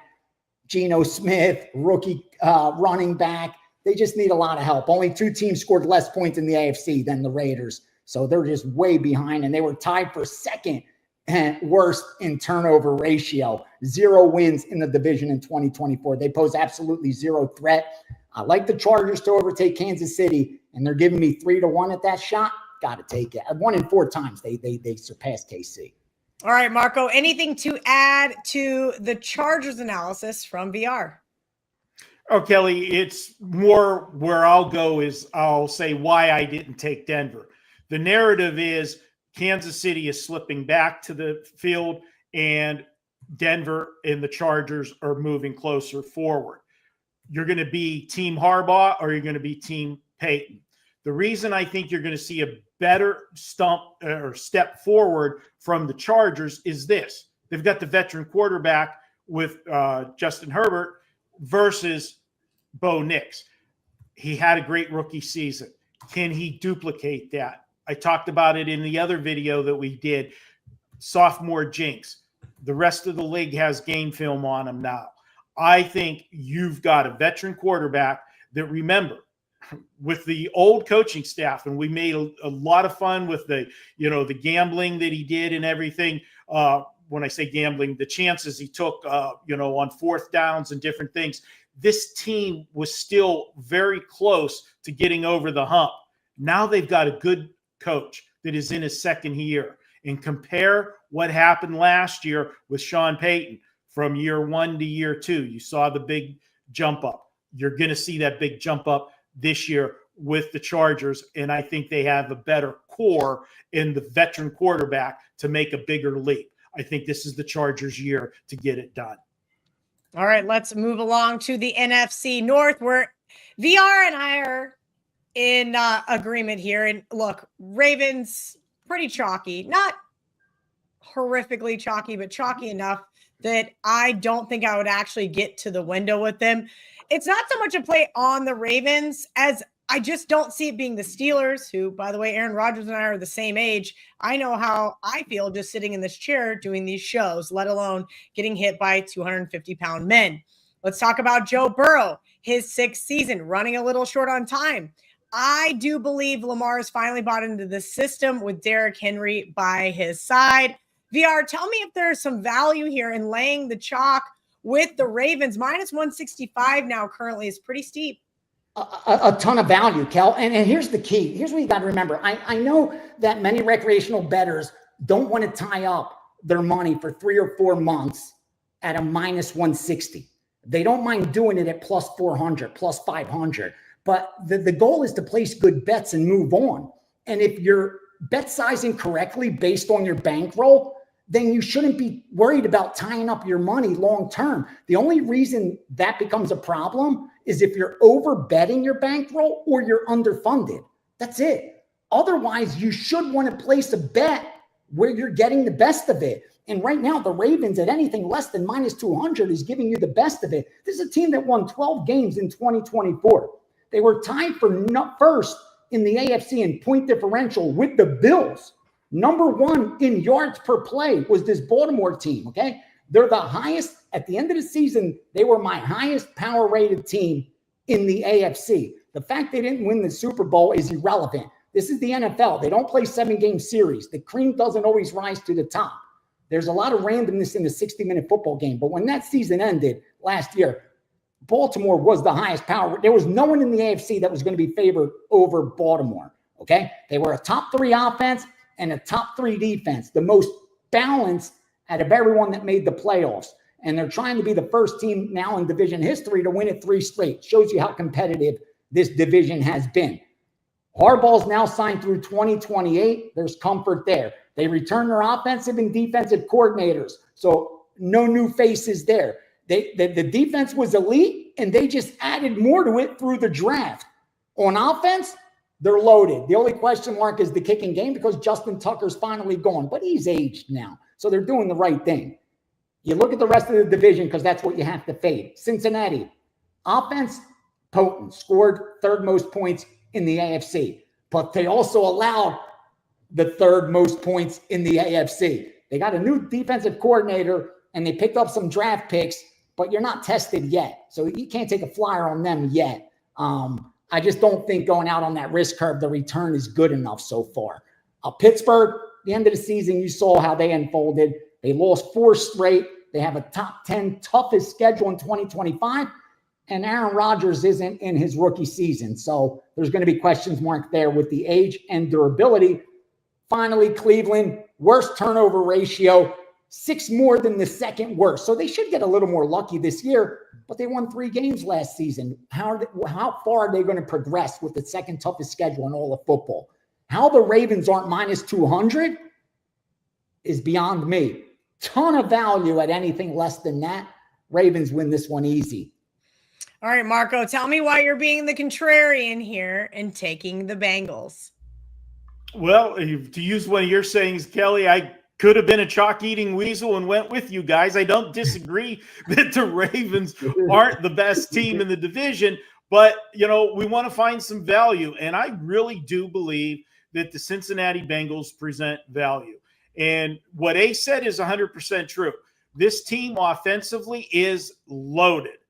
They are going to put up this year, I think you're going to be talking about like video game numbers, okay, with this offense. The question mark was the defense last year. Yeah, they made some improvements in the offseason, you know, but will those transform onto the field? We'll have to wait and see. Obviously, it can't be any worse than it was, but what is going to be better is the start of the season. if you remember, the last few years, the Bengals have dug themselves holes every year at the beginning of the season. Whatever the reason was, they got off to slow starts.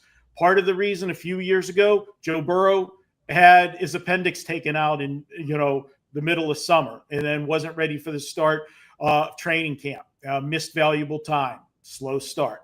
Last year, he was coming off of a season-ending injury the year before. There was rust. He was this coach doesn't like to play his starters in preseason, so they never hit the ground running.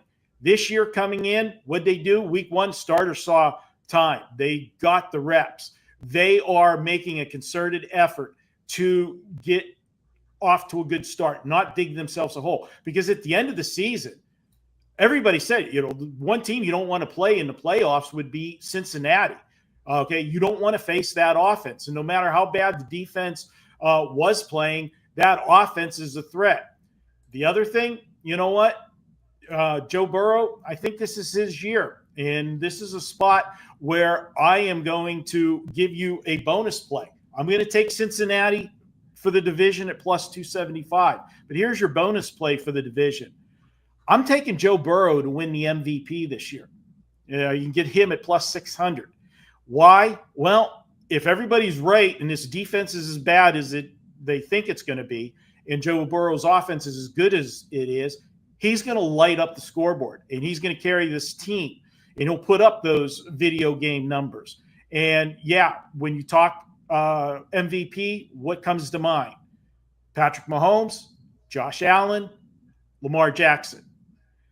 All of those guys have won the MVPs in recent years. Okay, this is a league that sometimes when they hand out these awards, they'll give it to somebody on the do factor instead of giving it to a repeat. And one thing that, other than Patrick Mahomes, that Joe Burrow has in his corner that Lamar Jackson and Josh Allen don't have yet, he's actually made it to a Super Bowl. I'll take the Bengals plus money for the division, and I'll take Joe Burrow MVP. Get 7 days of unlimited access or flex picks for just $69. Unlock 7 days of all access picks or flex picks for just $69, guys. That is less than $10 a day for all of the nonstop action. You're going to get NFL, MLB, UFC, WNBA, soccer, golf, and of course, much, much more. You get to choose your expert, or you can switch things up daily with your flex access. This is the unlimited deal for the fans who want it all. All right, guys, we are all in lockstep here. And it makes sense when we're all in lockstep on the chalk, but now we're all in lockstep on a dog, a plus 350 dog. Marco, I'm going to let you go first. Tell me why we all like the Colts, because I think we're taking some crazy pills here. I'll tell you what, Kelly, when I saw the sheet and saw that we all agreed on the dog, it scared the hell out of me. I'll be honest with you, because you're right. To land on a logical choice makes sense. But for all three of us to take the reach on the Colts, where we don't even know for sure who the starting quarterback's going to be, they want it to be Anthony Richardson, but, he's been injury prone. He's underperformed. They got an insurance policy this year in Daniel Jones. Personally, I think at some point, Daniel Jones is going to take over the quarterbacking duties of this team, and it will be his the rest of the season when he does it. You look at the Colts, and the reason I'm on them is I think Houston's going to take a step back. And we look at this Colts team, and over the last few years, they've been close. What they've missing was a quarterback. Okay. They tried a couple years when they tried somebody at the end of their career. Rivers come in here, Ryan come in here. Then they went the rookie route. That didn't work out. I think one of two things is going to happen. Either Anthony Richardson finally has the light bulb go on and he gets it and he stays healthy and everything's fine. I'll ride that. Or Daniel Jones gets the shot in a new system. He was in the Giants. We know what a nightmare that team has been over the last several years. Getting a fresh start here, I think he's better suited for this offense. This is a team that's got a solid offensive line. They've got a good defense. If they just get quality, consistent play at quarterback, I think they're a playoff team out of this division. And once you get into the playoffs, then anything can happen. I'll go ahead and take the Colts plus the 350, and let's see what happens as the season progresses. But wow, all three of us on a dog, Kelly. How often does that happen? It does not. But the good news is you can even get plus 370 at the Westgate Superbook, because I'm guessing that's where our social media producer, John Hoagland, got that odd. So definitely shop around, guys. And that is really important when looking for these. Have multiple books at your disposal. They're all going to move off what they need. You could find an extra 10, 20, 30, 40 cents in some of these futures markets. So keep an eye there. I don't have much to add in addition to what Marco said. Doesn't matter if it's Anthony Richardson or Daniel Jones. I don't think so. I think Shane Steichen is a great coach. They've got an upgraded defense and a healthy offensive line. VR, I know you're going to get into their schedule a little bit more amongst their running game. Yeah, I mean, they were an 8-19 last year with a minus 50 point differential, but this is a different year altogether for them. They're going to have the 12th easiest schedule. And I like what Marco said. As far as the quarterback situation, that's the problem. It's the inconsistency of Anthony Richardson, because he's got so many weapons on the offensive side of the ball. He got Jonathan Taylor, Michael Pittman, a solid offensive line. They should be better on the offensive side of the ball, and I think they will improve this year. Defensively, you have a defensive coordinator with an improved defense based on the players they picked up through the draft as well. They're going to be extra motivated this year with the passing of Irsay. I just think this is a team that's completely being overlooked, and it's in a weak division. And getting that plus 350 is what is really attractive to me, because when I look at Houston, they won their third straight title in 2024 with 10 wins, and they have a solid defense. They allowed the least amount of points, but Stroud's going to regress this year for sure, I expect, because of that weak offensive line, new offensive coordinator, eighth toughest schedule. It's not going to be easy for this Houston team to repeat. Jacksonville, they only won 4 games last year because of the injury to Trevor Lawrence. A lot of weapons he returns. I even took a small flyer on him at MVP at 50-1. I don't suggest you do, because the defense is still weak. Only one team allowed more points than them in the AFC, so they need to shore that up. And then you have Tennessee, who only won 3 games in 2024. They allowed the most points defensively, second worst turnover ratio in the entire NFL. They got Cam Ward for it, but it's going to take a while. They're in rebuild mode. Colts are live at plus 350. I think anything better than plus 250 is good. At 350, I think that's why we're all jumped on the same side. Okay, let's keep this train moving. We're going to talk about teams we're betting on or against. VR and Marco have one in common. Marco, I'm going to let you go first. Let's talk about why you don't like my Denver Broncos or your Pittsburgh Steelers. You see how I'm going against my Pittsburgh Steelers? I have no problem going against the hometown team. I look every year when we enter the NFL season, what teams are getting the hype and the talk and where the excitement is in the off season, okay? And the remarkable surge that you saw last year from the Denver Broncos in year 2 of Sean Payton being the head coach, everybody automatically assumes it's going to be another step forward this year. I'm not sure about that. I talked about that with the Broncos, and can Bo Nix carry that into his second season? That's a team that's gotten a lot of hype. That's why I think they're going to be overpriced. Will they be a good team? Yeah, probably. Are they going to contend with the Chargers to try to overthrow the Kansas City Chiefs? Yeah. But I'm talking on a week-to-week basis. I think they're going to be priced overvalued. I think when they are a favorite, they're going to be laying too many points. When they're an underdog, you're not going to be getting what you should be getting with them. So I'm looking to go against Denver. And as far as the Steelers go, was there any more drama than any team in the offseason than where's Aaron Rodgers going to be? Where's Aaron Rodgers going? Is he signing with Pittsburgh? Is he not signing with Pittsburgh? That was his last hope, but he still didn't sign. He waited and waited, and finally he signed. Well, now the Steelers, everybody remember how good of a start they had last year. And then it all come crumbling down when Russell Wilson flamed out at the end of the season. So everybody's assuming that won't happen this year. It wasn't just Russell Wilson where the problems were last year. One of them they got rid of. Pickens, he's no longer there. He's at Dallas. But I just don't see this team being able to do what they're going to need to do regarding the point spread on a week-to-week basis. They're going to be, just like I said with Denver, when they are a favorite, they'll be too big of a favorite. When they're a dog, they're going to be undervalued. Let's wait and see what Aaron Rodgers does. But I'm going to tell you, first few weeks of the season, I'm going to be looking for the spots to go against the Steelers on a weekly basis. Gianni, add to what Marco said about the Steelers and why you are saying they are also a bet against team for 2025. They got very lucky last year. Remember, they were plus 16 in turnover ratio, putting them in second best in all of the NFL. They have a top 10 toughest schedule, like we touched on multiple times. They really outperformed the betting market last year. Pay attention to that. They went 11-6 against the spread. I don't see that happening this year, especially with the Aaron Rodgers tax that's going to be attached to that Pittsburgh Steelers team. I think they're a fade. You saw them crumble down the stretch when they needed to win some ball games, and I think they're going to have some problems in that division, especially with the Cincinnati Bengals.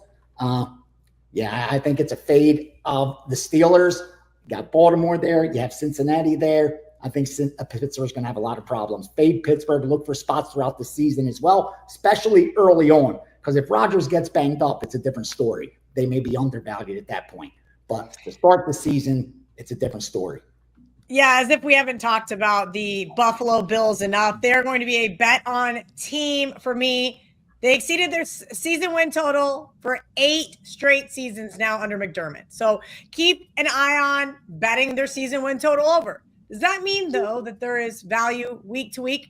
I actually do think so. One of their biggest issues has been their defense. And this season, they used all 5 draft picks to fill those holes. We know, as we've talked about with several other teams, it is Super Bowl or bust. I think Buffalo is one of those bet on teams, again, for the season. And if you missed the analysis for the first 15 minutes of the show, while we sat there and talked about the Buffalo Bills, scroll on back and listen over there. Now we're going to get into the playoffs. I asked the guys, I said, hey, I need a plus money team to either make the playoffs or a heavy favorite to miss the playoffs. I'm going to let Marco go first. Marco, tell me why you like the Texans plus 125 not to make the playoffs. Oh, it's simple. We all like the Colts. We think the Colts have a big shot to win that division because I expect regression from the Texans. And this is a division, plain and simple. 2 teams aren't coming out of here for the playoffs, okay? It's going to be the division winner, and that's it. And I don't think the Texans win the division. So I don't see them making the playoffs as a wild card. You've got too many other divisions that have much better teams that are going to have better records. We talked about probably 2 teams out of the AFC North with Baltimore and Cincy. We got Buffalo. It'll be one and done there. But you've got Kansas City, the Broncos, and the Chargers. All 3 of those teams could make the playoffs. So where's Houston going to fit in if they don't win their division? That's why I'm going with Houston not to make the playoffs at plus 125. Okay, VR, you also like Houston not to make the playoffs. But before you add on to what Marco said, please let us know what you have going on for football season over at WagerTalk.com. Yeah, you want to jump on board 2025. Really excited for NFL and college football. Right now, I have up my futures package, which includes NFL and college football combo, over about 9 or 10 already in there, including a 5% big move. The rest will be 4% because only best bets are going into that package. You'll get a lot more between now and kickoff. Otherwise, it's week by week. Looking forward, like I said, and especially make sure bet on it each and every week. I will be sharing a ton of gold. I'll have a lot throughout the season. So excited for 2025. We are excited for that gold, those steam plays that we love to see every single week. But first, VR, you have to tell me why you think the Texans take a step back. As Marco mentioned, we all like the Colts, and that usually correlates with the teams above them stepping back. But nobody's really talked about the Jags. Do we also think the Jags are going to regress even further than they did the last 2 seasons? No, not really, because I'm hoping a healthy Trevor Lawrence improves that team, but I just think they're just way behind. Like, they have a lot to make up, having won only 4 games last year. This Texas team was the Texans were as phony as a $3 bill. I mean, they won 10 games. They won the division, but they had a 0-point differential. That's not like, you play that season out 10,000 times. They're not going to win 10 games with a 0-point differential in the NFL. So they really got lucky. That's not going to happen back-to-back years, especially when you have an 8th toughest schedule in all of football. Again, a healthy Trevor Lawrence in Jacksonville. Tennessee, what's Tennessee really going to do? They were the worst team in all football, but they're excited with the number 1 draft pick. And then you have the Colts, which I think are on the up. So this is going to be a big test for Texans, and I just don't think they're that team. They're not that team that's going to take over and now be dominant in that division. So fade the Texans. Look for spots throughout the season as well, especially early on. Another overvalued team going into 2025. All right, I need everybody to brace themselves. Do not freak out, because I can hear the comment section now. Kelly's just a Chiefs hater. That is not the case, but I do think there is a lot of value here in betting Chiefs not to make the playoffs plus 340.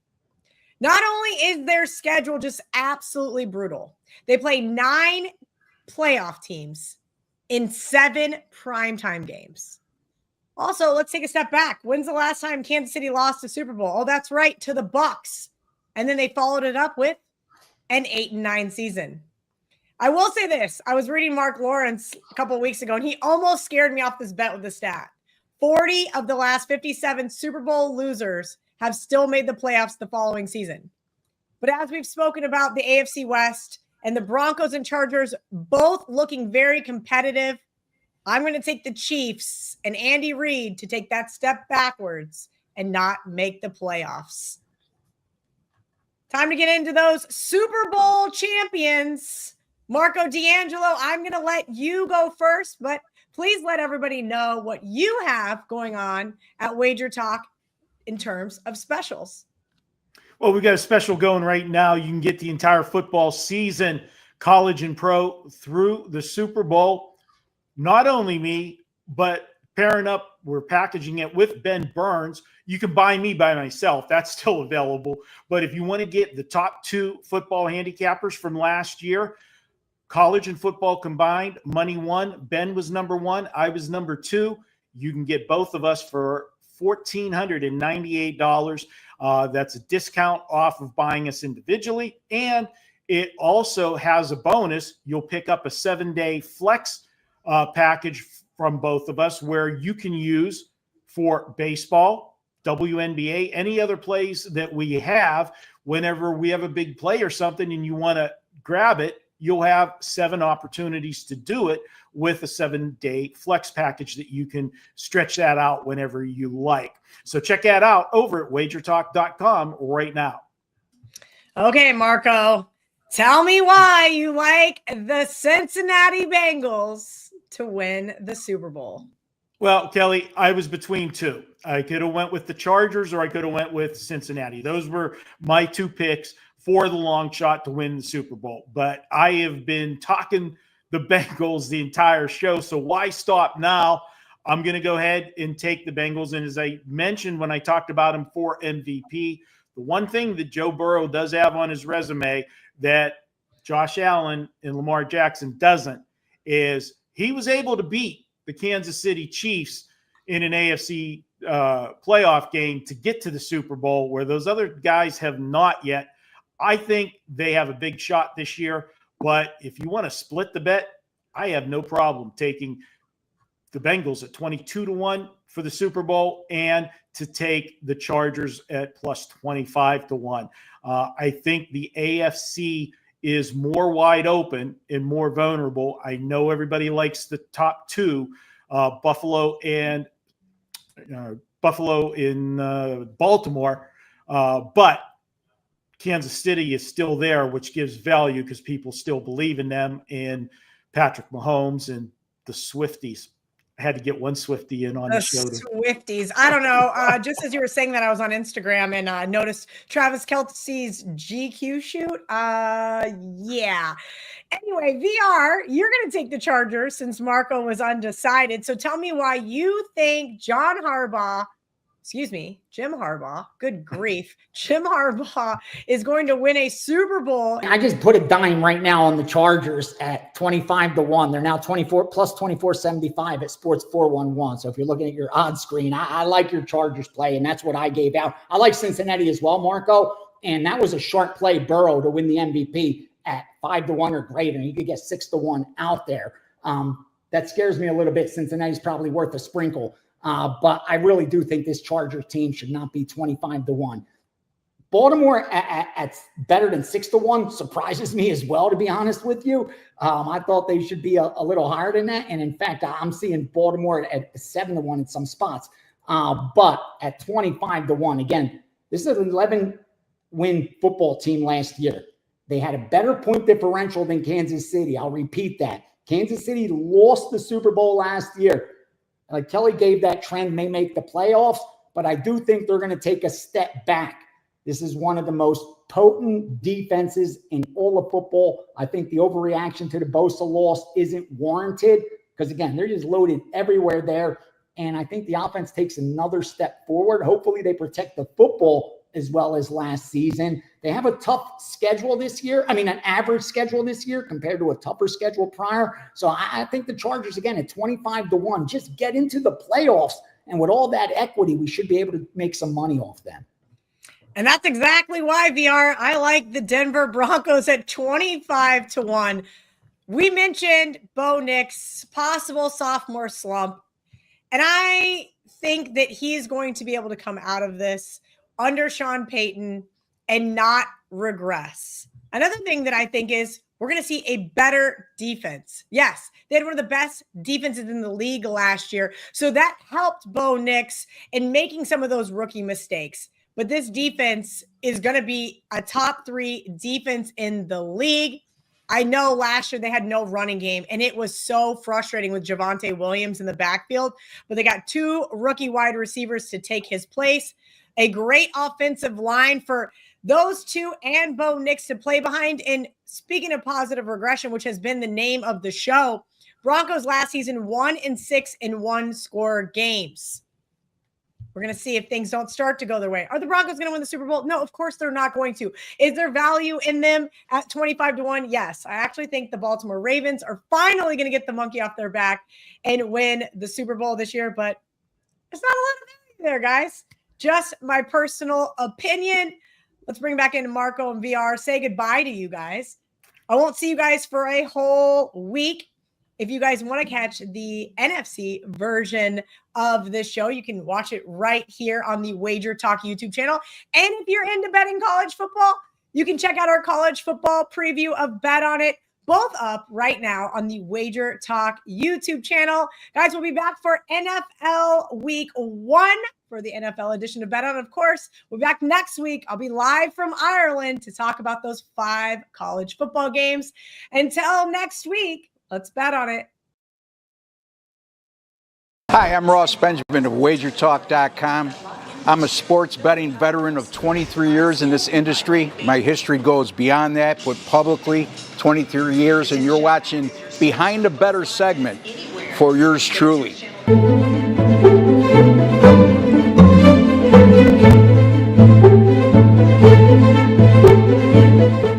A lot of people ask me, what's your first memory of sports betting?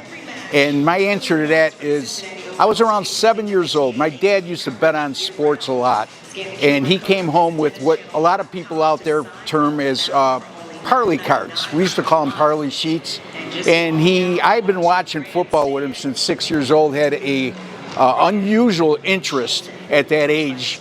And I filled out a 3-teamer for $1 and I won $5. I thought it was going to be easy, but as we know, there's a lot of struggles that come along the way other than that. My other funniest moment I've ever experienced is when it comes to sports betting topic is sitting with my uncle and my father, 11, 12 years old, and these guys used to love betting NFL games over.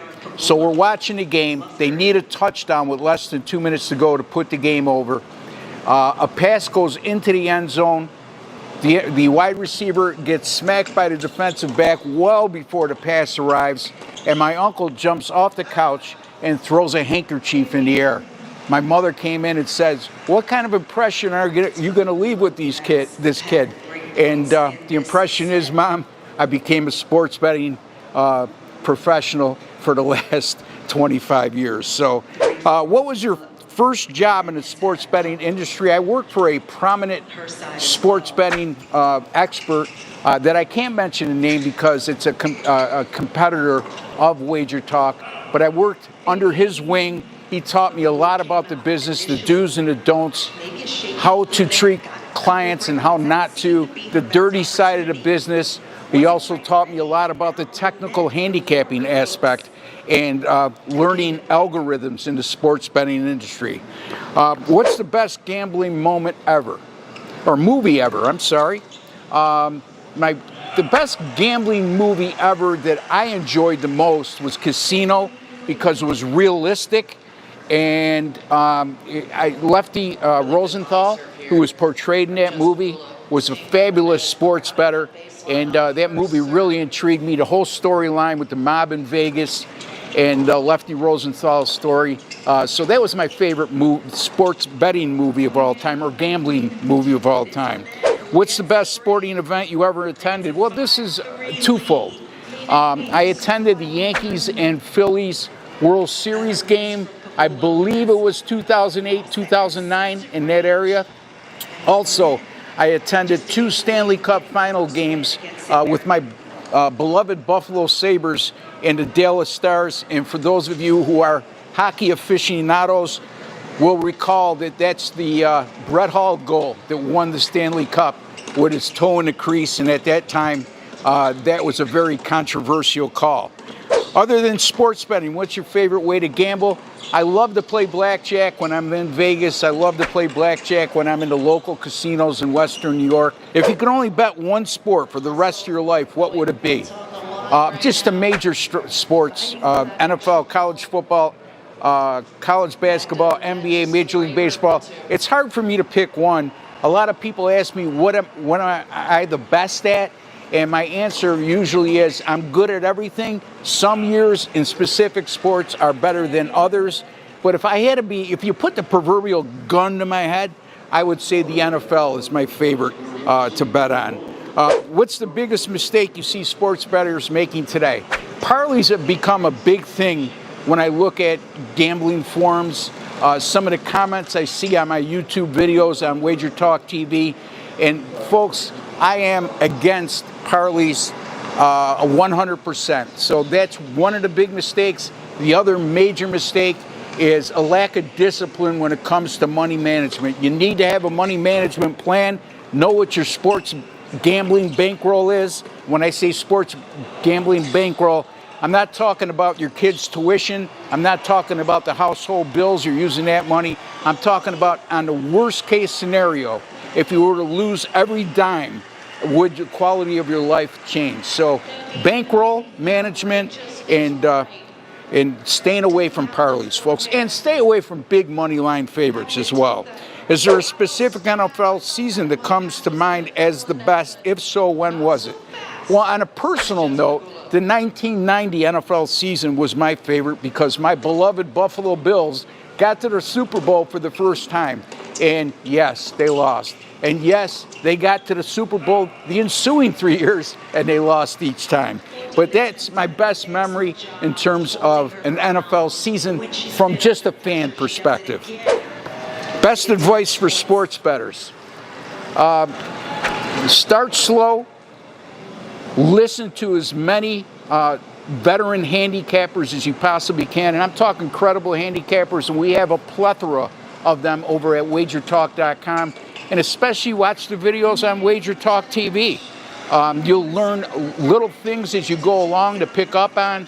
And folks, the guys at WagerTalk TV, we've been doing this for a long time. There's a reason why we're on WagerTalk.com, and there's plenty to be learned. And then you could incorporate that into your way that you would like to handicap. College football Saturdays or NFL Sundays? Tough question. College football has been very good to me. Number 1 in college football at WagerTalk last year. Number 2 2 years ago. The last 2 years college football. Number 1 in units earned. So I like college football in terms of there's so many games on the board on a Saturday. For somebody with the skill set that I have, it's a lot easier to identify sports betting value in those situations. But make no mistake, I love betting on the NFL a lot more than college football, and I've had success. It's just more recent success has come in college football. Do you remember a day that was the most profitable for you in sports betting? If so, what was it? Another funny story, back in the early 90s, I went to a place called Finger Lakes Racetrack in Canandaigua, New York. I'm from Western New York, by the way. And I hit a trifecta on that day, a $2 trifecta for $5,800. Was that my biggest sports day? No, but it was my biggest thrill because I knew nothing about sports betting, or horse race betting, I should say, at that time. And for a $2 investment to make $5,800, I was absolutely elated. Do you remember your first sports bet you ever made? And if so, what was it? I think I alluded to this earlier when it came to my beginnings. And my dad handed me that sports parlay sheet or betting sheet. And I hit a 3-teamer in the NFL. He put $1 on it for me. I won $5. What was your most memorable sports bet? This one's easy. 2008 Super Bowl. The New England Patriots were 18-0. They were a 12.5-point favorite against the New York Giants. I had the Giants, and people were all over me saying there's no way, it's a sucker bet, blah, blah, blah, blah, but bing, bing, bing. Guess what? The New York Giants won the game outright, 17-14. And in my mind, other than Super Bowl when the Jets beat the Colts, biggest upset in Super Bowl history, when considering the fact that New England was on the verge of becoming the first team to ever finish 19-0 in an NFL season. Until the next time, Ross Benjamin, WagerTalk.com. You can find me at WagerTalk TV on WT.buzz/RossTV.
My name is Lawrence Presman. I am a professional sports bettor, have been since 1998.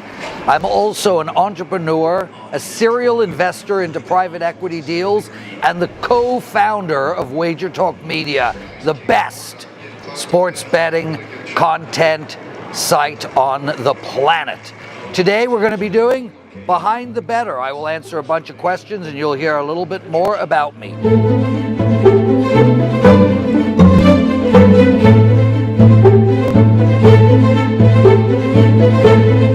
The first question is, college football Saturdays or NFL Sundays?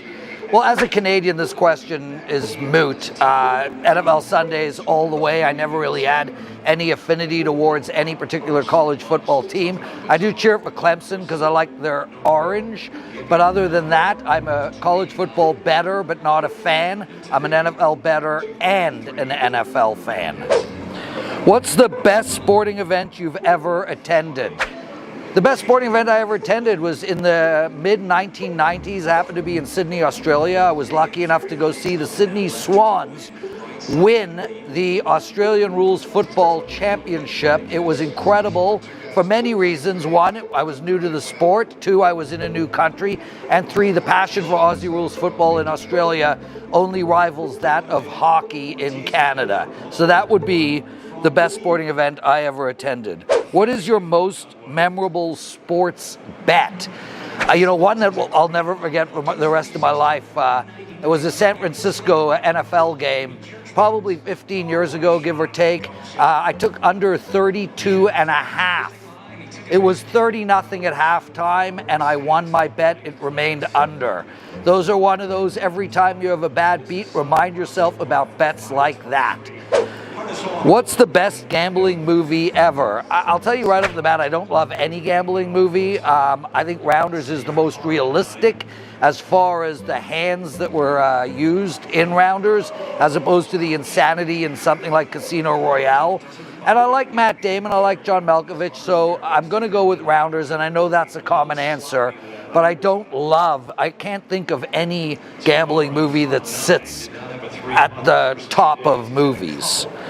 Other than sports betting, what is your favorite way to gamble? I don't gamble, so there is no other favorite way.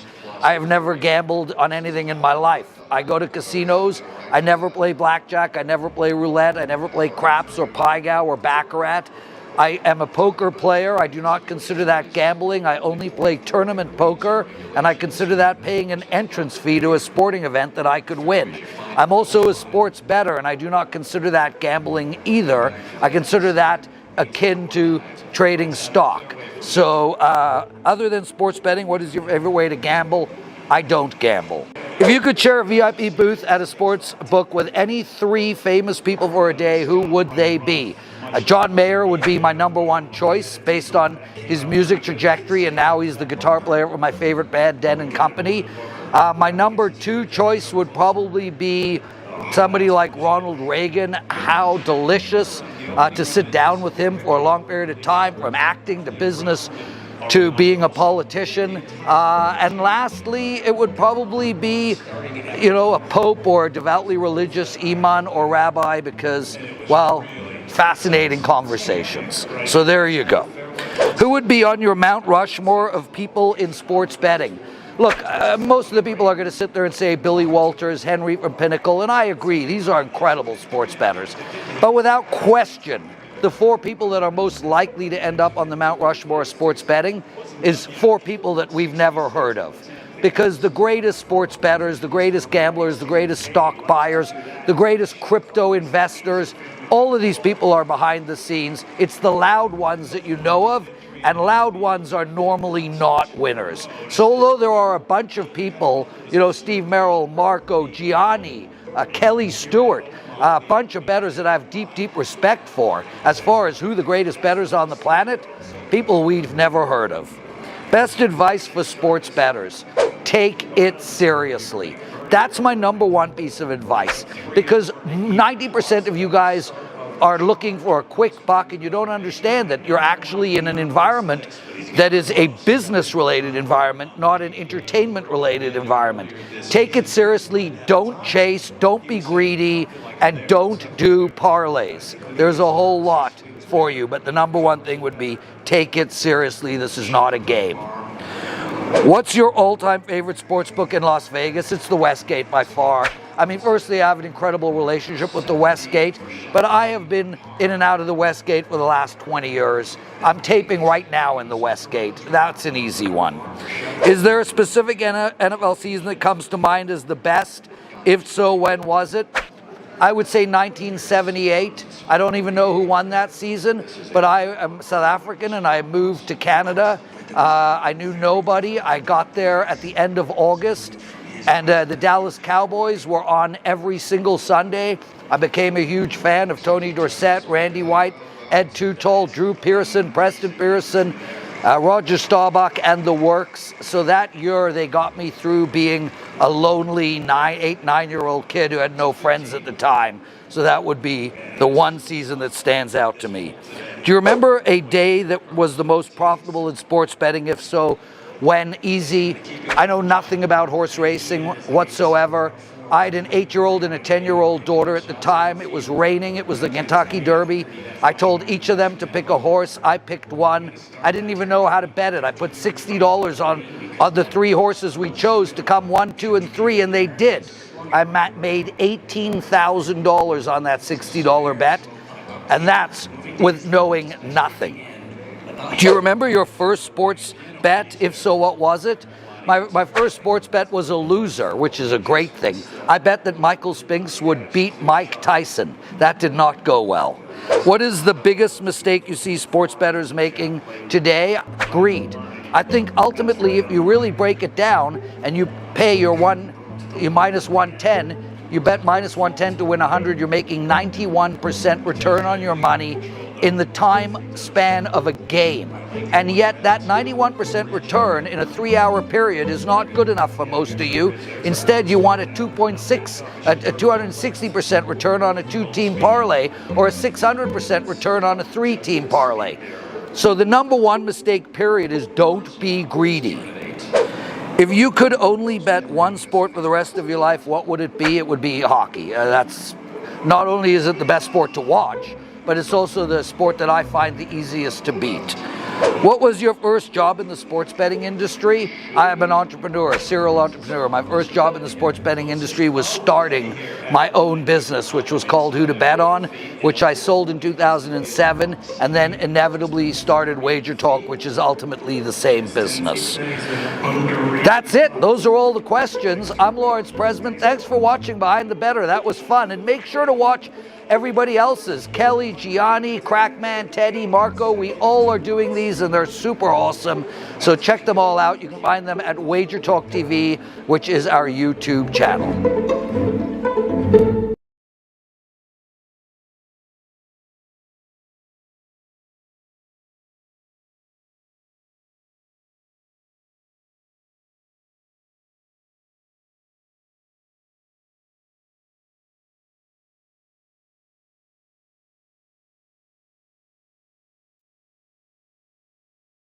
Hi, I'm Marco D'Angelo, co-founder of WagerTalk.com. We're going to do the continuing series of Behind the Bettor. Going to get you to know a little bit about me and what I'm all about. I've been betting sports professionally since 1980, and we're still going strong.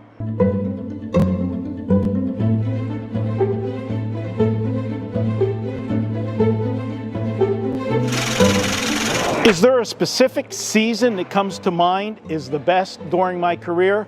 That is easy, and that's 2010 baseball season. We went an incredible 25 straight winners during the summer of 2010. And the biggest part of that accomplishment that I'm proud of is we never laid more than 120 in any of those baseball games. That will go down as my best season in all of sports. Do you remember a day that most profitable for you in sports betting? Well, not quite sports betting, but one of the most memorable days for me and most satisfying was 2017 Kentucky Derby.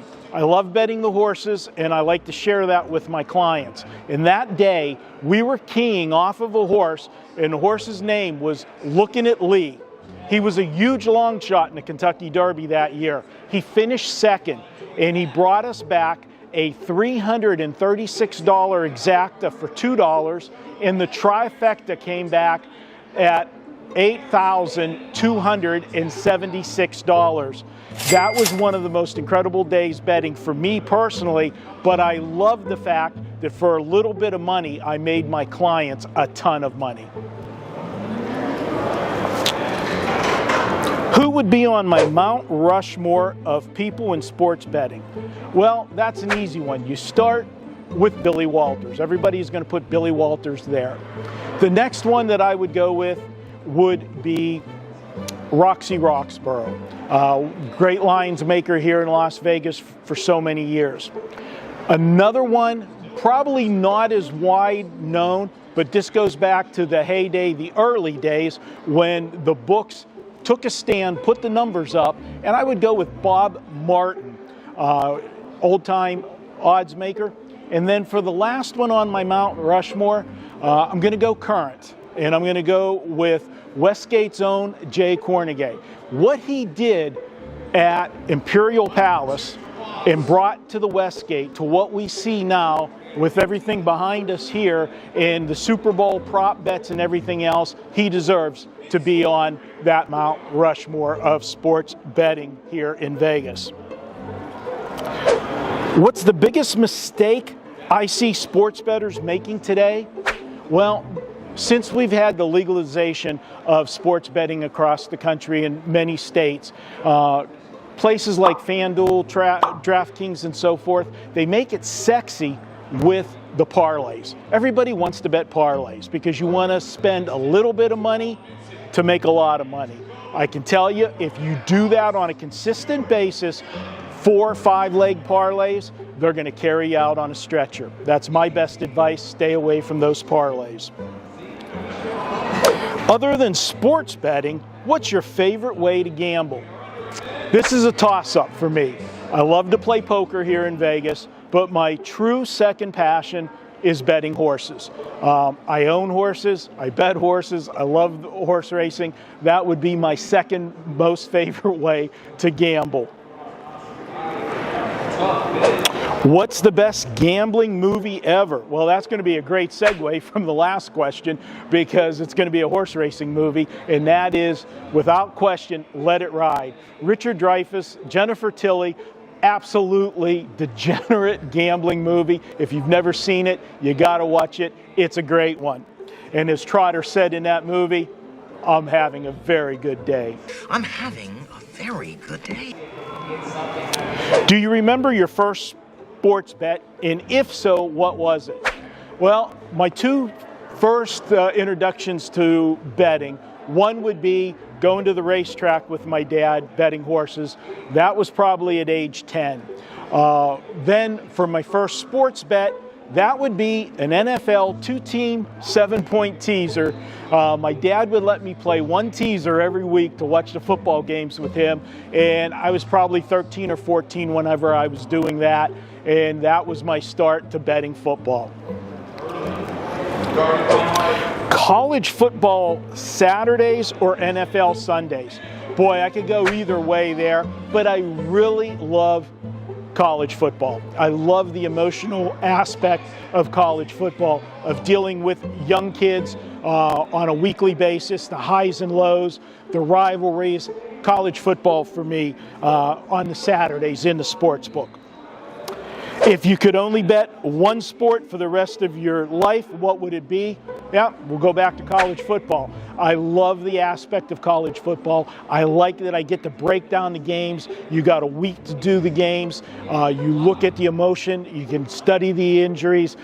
Today, you know, one of the things about NBA, for example, you got to wait to see the lineups, who's in, who's out, load management, all that stuff. College football is still, to me, the purest sport to bet.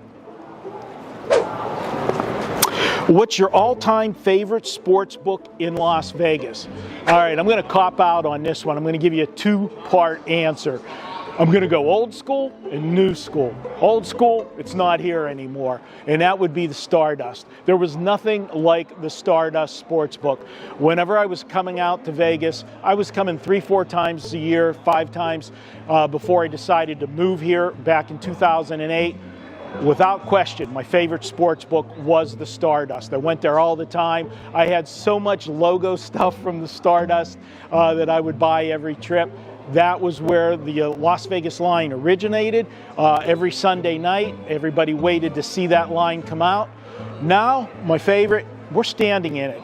The sports book here at the Westgate, the incredible screens, The fact that it is a non-smoking sports book, love that as well. You can sit here all day and enjoy the games. Not one of the best atmospheres in Las Vegas. What's the best sporting event you ever attended? All right, I'm going to go as a teenager back in Pittsburgh. The 1971 World Series, Game 3. The Pittsburgh Pirates were down 2-0 in that series to the Baltimore Orioles.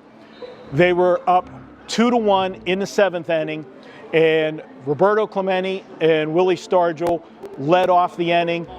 Clemente beat out infield single, the base runner, the first baseman got pulled off the base, and then Willie Stargell walked, put 2 runners on. Bob Robertson came up to the plate.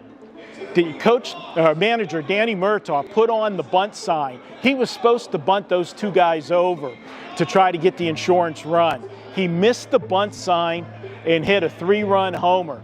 I was there, saw that. I was in the outfield, put the Pirates up 5-1 in that game. They went on to win that game and win the World Series that year. That was a big game for me. I remember that one well. Best advice for sports bettors. I'm going to give you something that my dad told me with horse racing, and I ended up applying that to my style of betting in sports. Okay, a lot of guys like to bet a lot of games, and I'm not saying there's anything wrong with that. That's just not my style. I like to limit my plays. When we used to go to the races, to betting horses, my dad would always tell me, you can bet a race, you can beat a race, but you can't beat the races. And I've used that same philosophy in sports betting. I can't beat the entire board, but I can pick my spots, find the highest percentage plays, and then make 1 to 3 plays a day, maybe on the bigger cards on a Saturday, 3 to 5 plays, limit my liability, find what I feel are the best winning situations, and capitalize on them. That's what I would say to young sports bettors today. What's your most memorable sports bet? Well, the Kentucky Derby one that I talked about earlier, but I remember Super Bowl, and I believe it was 1985. It was the Miami Dolphins versus the San Francisco 49ers. I was only 24 at the time, and when I made that bet, it was one of my biggest bets to date. I loved the 49ers in that game. Dan Marino, only second year in the NFL, gets to a Super Bowl. I just thought he was overmatched by the 49er offense, and they got destroyed in that game. One of the easiest wins I ever had, one of my biggest bets early on in my career. So that is one that sticks with me as my most memorable bet. What was my first job in the sports betting industry? Well, that was working for myself. I started my company back in 1980, and I'll never forget how I started the company. I started it the day after the Super Bowl in 1980. I ran an ad in a publication that used to be out here, H&H Sporting Times, and we ran an ad saying, "Attention, all Super Bowl losers. Call me tonight for a free winner." And the game was Florida State in college basketball. We gave them the correct side. I had people call, and all we did whenever they called is I said, listen, this play, no obligation. I want you to take this play. You like the analysis on the game, and you like how we do things. Give me a call tomorrow. I'll tell you about the packages that I have available. We won that game that night, and that started my career in this business. That's it for the questions, guys. Appreciate you hanging out with me and getting to know me a little bit. This has been WagerTalk's Behind the Bettor series. Again, I'm Marco D'Angelo, co-founder of WagerTalk.com.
are live.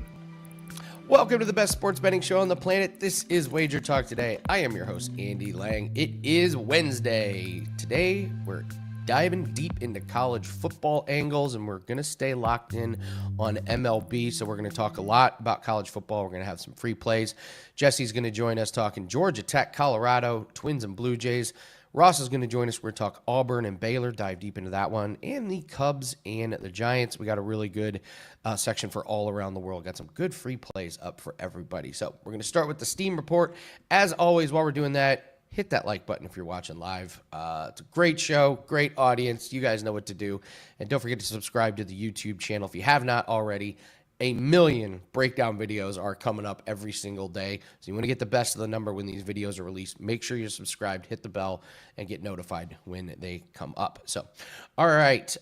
Quick note here. Bet on It is going to be up this afternoon. They are filming it as we speak. So get your Bet on It fix here a little bit later this afternoon. Let's start in college football. Take a look at Steam. We're going to start on Thursday. I don't see a whole lot different than what we talked about yesterday. South Florida is taking a lot of money. NC State is holding on that 14 number. There are some 13.5. So if you're trying to get a better number on NC State, shop around. It is out there.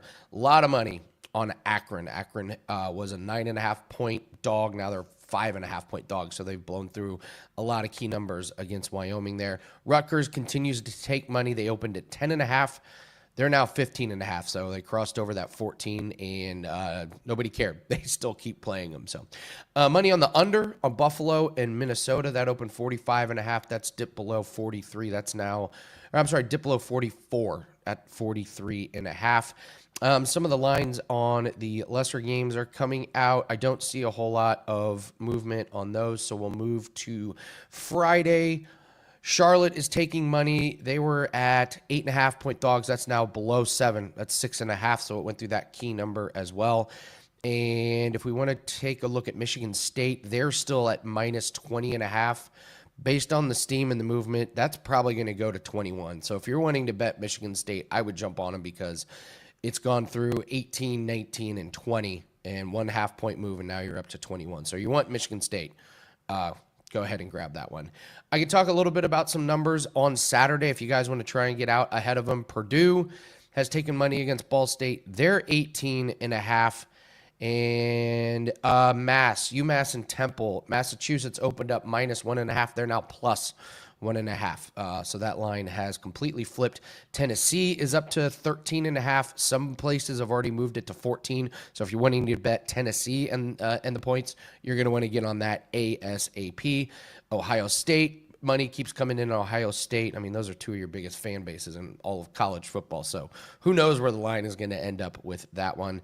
And the only one of note, I think it's kind of big, is Washington has moved from 18.5 point favorites all the way up to 21.5 with no slowdown in sight. There are some books with 22 and one with 22.5. So Washington, a lot of money coming in on Colorado against Colorado State. All right, let's bring in Jesse. Let's talk a little college football, and we're going to talk a little MLB.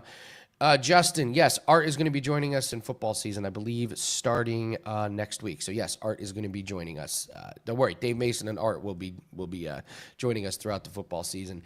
Jesse, Colorado, always polarizing, and this year is going to be really, really interesting. They got a lot of holes to fill, but Dion always does really well with moving guys around in the transfer portal. I mean, they lose Sanders and Hunter, but I think they did sneakily good here. Georgia Tech's going to return quite a few players, so I'm really fascinated by your breakdown on this Georgia Tech Colorado. First off, how are you on this Wednesday? Doing well. Really looking forward to football season coming in hot.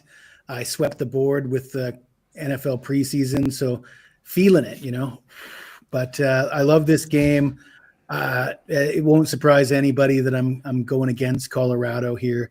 Losing Shadur Sanders and Travis Hunter is going to be bad enough. But Jimmy Horn Jr., Will Shepard, I mean, they lost a lot of other talented players aside from just the two main ones. And I'm not a hater. I like Colorado. They were an entertaining team last year. Shadur Sanders was great at quarterback despite the fact that the offensive line wasn't giving him a ton of time and he was forced to run for his life half the time.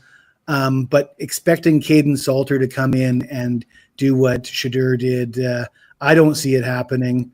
And this is a very difficult opponent. I mean, I know Colorado won 9 games last year, but if you really look at their schedule and you break it down, what is their signature win? Which of those 9 wins is the one that impresses you the most? Is it Central Florida, a team that just fired their coach and really collapsed last year? Is it Utah that was holding their quarterback room together with chewing gum and duct tape? Was it Baylor? Because I got to remind you, they were losing that Baylor game, and it was a Hail Mary at the buzzer to tie it and force overtime. And I don't think Baylor was that good last year either. Certainly not at the time they played Colorado. So, I mean, those appear to be their big wins, but they lost by double digits to BYU, Kansas, and they really got shellacked by Nebraska last year. They're 1-7 against top 25 ranked teams in the last 2 seasons. And while Georgia Tech isn't a top 25 team, I expect them to get into the top 25 probably right after they beat the Colorado Buffaloes. And they probably should be a top 25 team. Year 3 under Brent Key. Brent Key's done a great job. They're second in the ACC in returning production. And the guys they're bringing back are the guys that you want to bring back. Haynes King at quarterback. The guy's a stud. Everybody who loves college football loves a guy like Haynes King, puts his body on the line, a real gamer, a tough quarterback. And then you got Jamal Haynes. Yeah, they lost Singleton to Auburn, but they brought in a guy from, I think, Florida FIU. And, they're a running team anyways. I think they're going to run it down Colorado's throat. And the fact that Dion, I don't want to hold it against the guy that he had health problems, but the fact that he missed so much camp and the fact that both of his sons are having controversy in the NFL isn't going to help as far as distractions, getting this team prepared, a team that lost so many players. So for me, it's a very one-sided handicap. Everything points toward Georgia Tech. I'm glad you mentioned Dion because this is one of my favorite things to bet on in sports is something that it's tough to put in the line. Like, how do you put in the line what's happened with Dion off the field and such? I don't feel like the books can do that. If you don't get a super focused Dion, like, what's that worth? Like a point, couple point? To me, it's significant. I'll tell you how I'd handle it. If you're already thinking along those lines, you could let it just push you a little bit further. But I wouldn't use it unless you're already planning on going that way anyways. Like I wouldn't make a bet based on something like that, but I would allow myself to get talked into a bet that I was already on the verge of making. Kimberly says you hated on Colorado all year. Justin likes that you're wearing the Colorado jersey while That's you're not true. It's just not true. So, I was talking up Dion's boy and everything. Listen, I'm with you. I was looking hard at the Georgia Tech team total. I don't trust this Colorado defense, and I don't trust their offense to hold the ball for long possessions, at least not at the beginning of the year. So I'm in agreement. Feels like the chat probably is in agreement with you as well. I see a comment, Georgia Tech will win easy and bold there. So a lot of confidence in that one. Let's move to MLB here real quick, Jesse. We got Twins and Blue Jays. Lauer for Toronto, Woods Richardson for the Twins. Toronto, big favorite here, minus 185, over under set at 9. How are you looking at this game? Well, you certainly don't want to have your money on the Minnesota Twins in the second half of the season. They got rid of a ton of guys at the trade deadline. They ranked 24th in scoring since the All-Star break. They got lucky last night, scored 4 runs in the top of the 9th. But even with that win, they're 3-9 in their last 12 overall. And Simeon Woods Richardson hasn't started in the majors since July, and his numbers aren't great at the best of times. 5-4, 4.24 ERA, 1.40 WHIP on the road, 1-2 with a 5.30 ERA, and Toronto is Toronto. They're the hottest team in baseball, or they rank second in the majors in scoring behind the Brewers since the All-Star break. They got a 4-game lead on Boston now. Boston's passed the Yankees. And they're sending a guy to the mound who's been one of the most consistent pitchers all year long. Eric Lauer, 8-2 with a 2.76 ERA and a 1.08 WHIP, 3-0 with a 2.45 ERA in 5 home starts. The Jays have won 5 of his last 6 starts. The Jays are 6-1 in the last 7 games when he's pitched at home. This guy's just been consistently 1 or 2 runs per start. And I just don't see Simeon Woods Richardson matching that. It was a debacle last night, blowing the save. I'll go with the Blue Jays -0.5 for the first 5 innings. That is a premium pick for clients, by the way. It's a 4% play. It's loaded in the back end, but I didn't put out a package because I knew I was going to give it out to you guys on this show because I like you guys that much. Oh, Jesse, you're making us blush. That's a great breakdown, and you touched on it. There's these teams that their fades for the rest of the season and their bet-ons for the rest of the season. Are both these teams in those categories, you think, like not only just today, but probably moving forward? Absolutely, yeah. Minnesota is it fits into the category of fade the dead, as coined by the great Teddy Covers, and the Jays are, ride the hot team. Love it, Jesse. You got a really good special up that involves multiple sports. Tell us about that. All right. Well, I did tell you, I gave you that 4% Major League Baseball play for free. I got a 5% play in college football going tomorrow. I'm 12-1 with my last 13 football plays. Number 1 at WagerTalk with football the last 30 days. And we're giving away the Major League Baseball season and the CFL season absolutely free with the purchase of my all-access college and pro football package priced at $777. You can get that on the deals page. I'm hitting 79% with CFL this year, Andy. You believe that? I do believe it. It's a gettable sport. If you have a good read in a sport like CFL, yeah, you can hit an insane amount of a percentage. I mean, if the books are consistently wrong and you've got a good read on it, yeah, absolutely. You can tear those sports apart. We always say, I know everyone wants to bet college football and NFL, and, by all means do it. The higher percentage sports are the ones like CFL. There's a lot of quarterback turnover in the CFL. So if you're more familiar with the second and third string quarterbacks, it certainly helps. Absolutely. Absolutely. Great jersey. Johnny says, you look like you just got done with a workout. I hit the gym this evening. Yeah. Yeah. I hit the gym really hard and had a pizza after that. Most dietitians recommend a big old pizza after the gym. I love it, Jesse. Great jersey, man. Great breakdowns. Great segment. Go grab Jesse's multiple sports package. You're going to get MLB thrown in as well as all of his football. And congratulations on preseason. That's an incredible run. That's a hell of a preseason run. So great work. Appreciate that, Andy. Thanks for having me. Yeah, absolutely. Jesse, everybody. Pay attention to those breakdowns. Man is in a groove in football and in all facets of football. So, all right, let's go all around the world. We got some free plays here. Been a pretty good week. Pretty good couple days here for all around the world. We'll start with WNBA, the Sun at the Wings. Maddie Siegrist, under 5.5 rebounds. She has gone under this in 9 out of the last 10 games. In the last 4 games, the Connecticut Sun are 4th best team allowing opponent rebounds. They're only allowing 30 per game. That's 4 less than their season average. So let's continue the streak on Maddie Siegrist under 5.5 runs. Ralph Michaels special. We got a Nerfy in the Rays at the Guardians. Tampa's on a 3-0 Nerfy run, 4-0 on the road. I love this stat. The 2 starting pitchers are a combined 32-10, not allowing a run in the first inning. So that is a free play on the free picks page over at WagerTalk.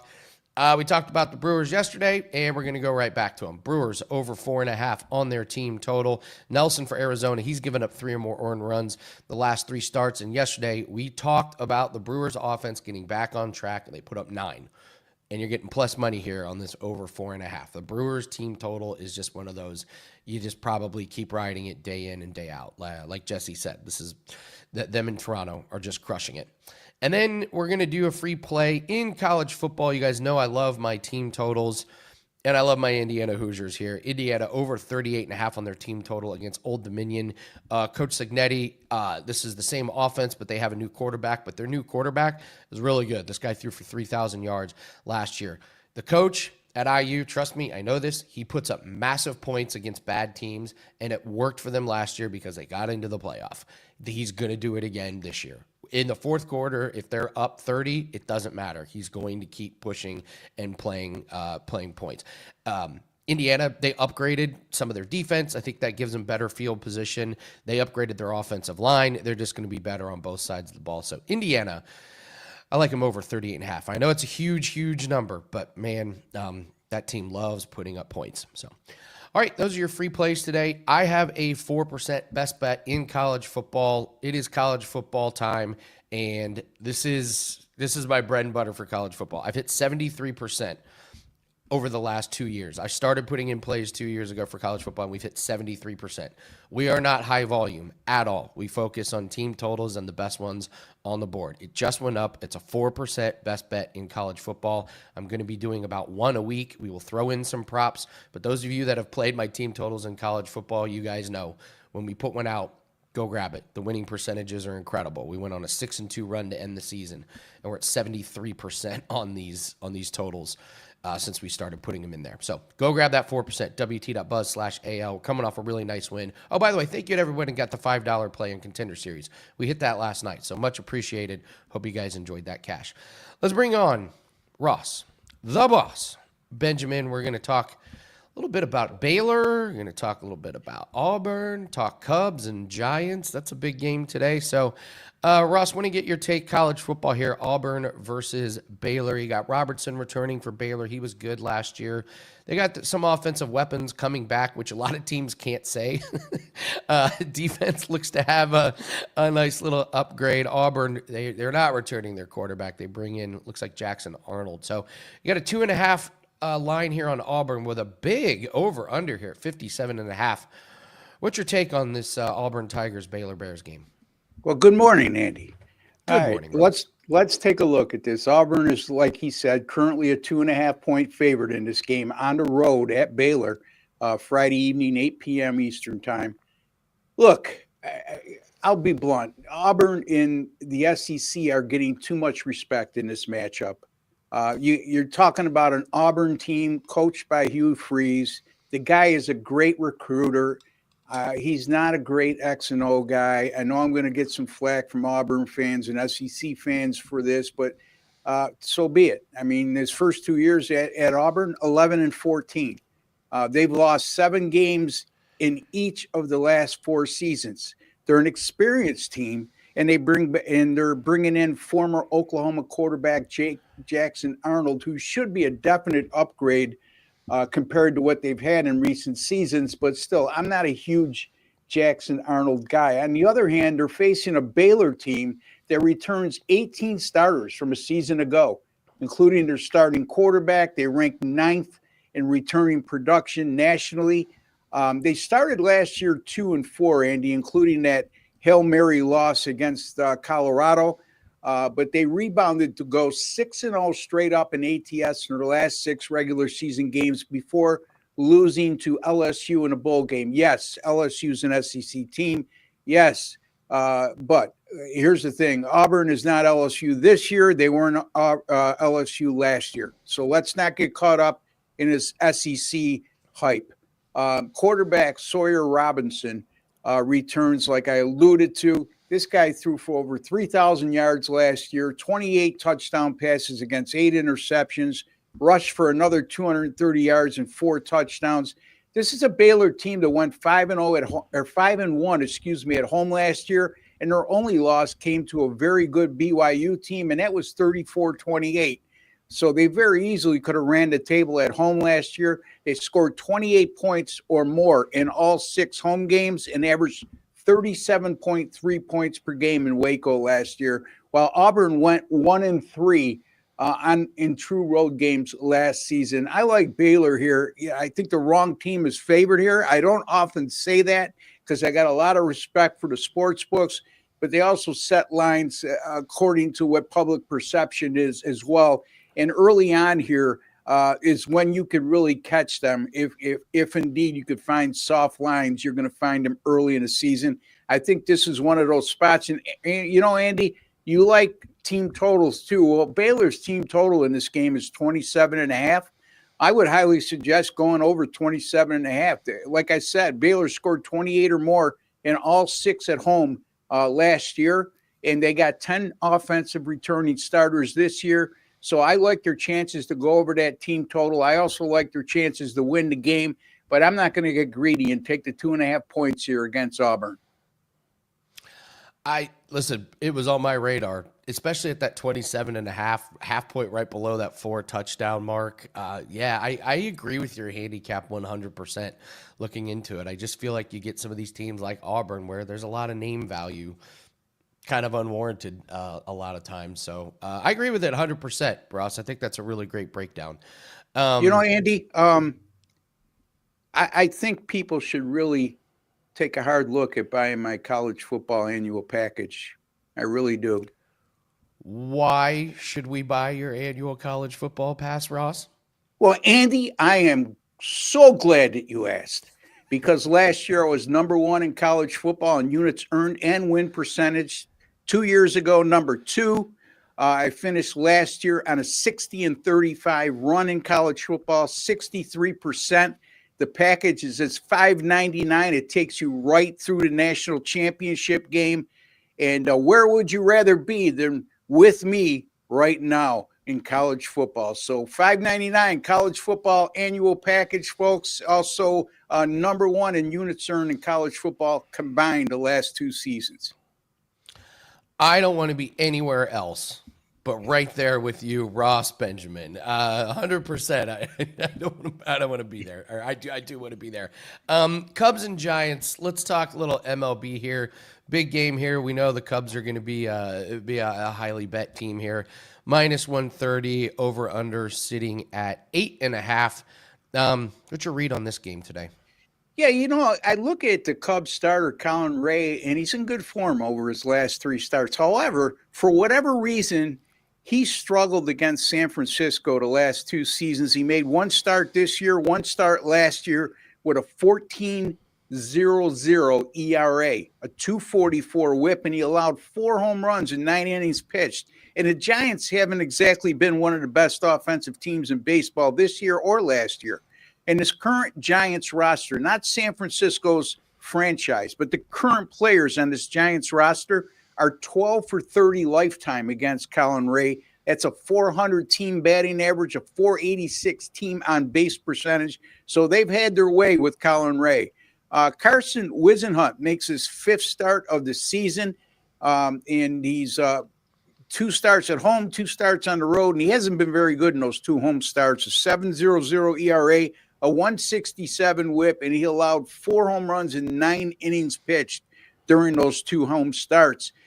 Colin Ray, by the way, is 7-1 to the over on the road this year against the first 5-inning total. Some of you might call it the first half total. I'm still old school. First 5-inning total. Colin Ray 7-1 to the over on the road this year. The Cubs have been a tremendous power hitting team this year. But Andy, they're much better on the road in that department than they are at home. 102 home runs hit in 66 road games. That's an average of 1.55 home runs per game. My benchmark is 1.25 or better as a good power hitting team. This borders on a great power hitting team. And both bullpens have been very good over the last 7 days, and for that matter, for most of the season.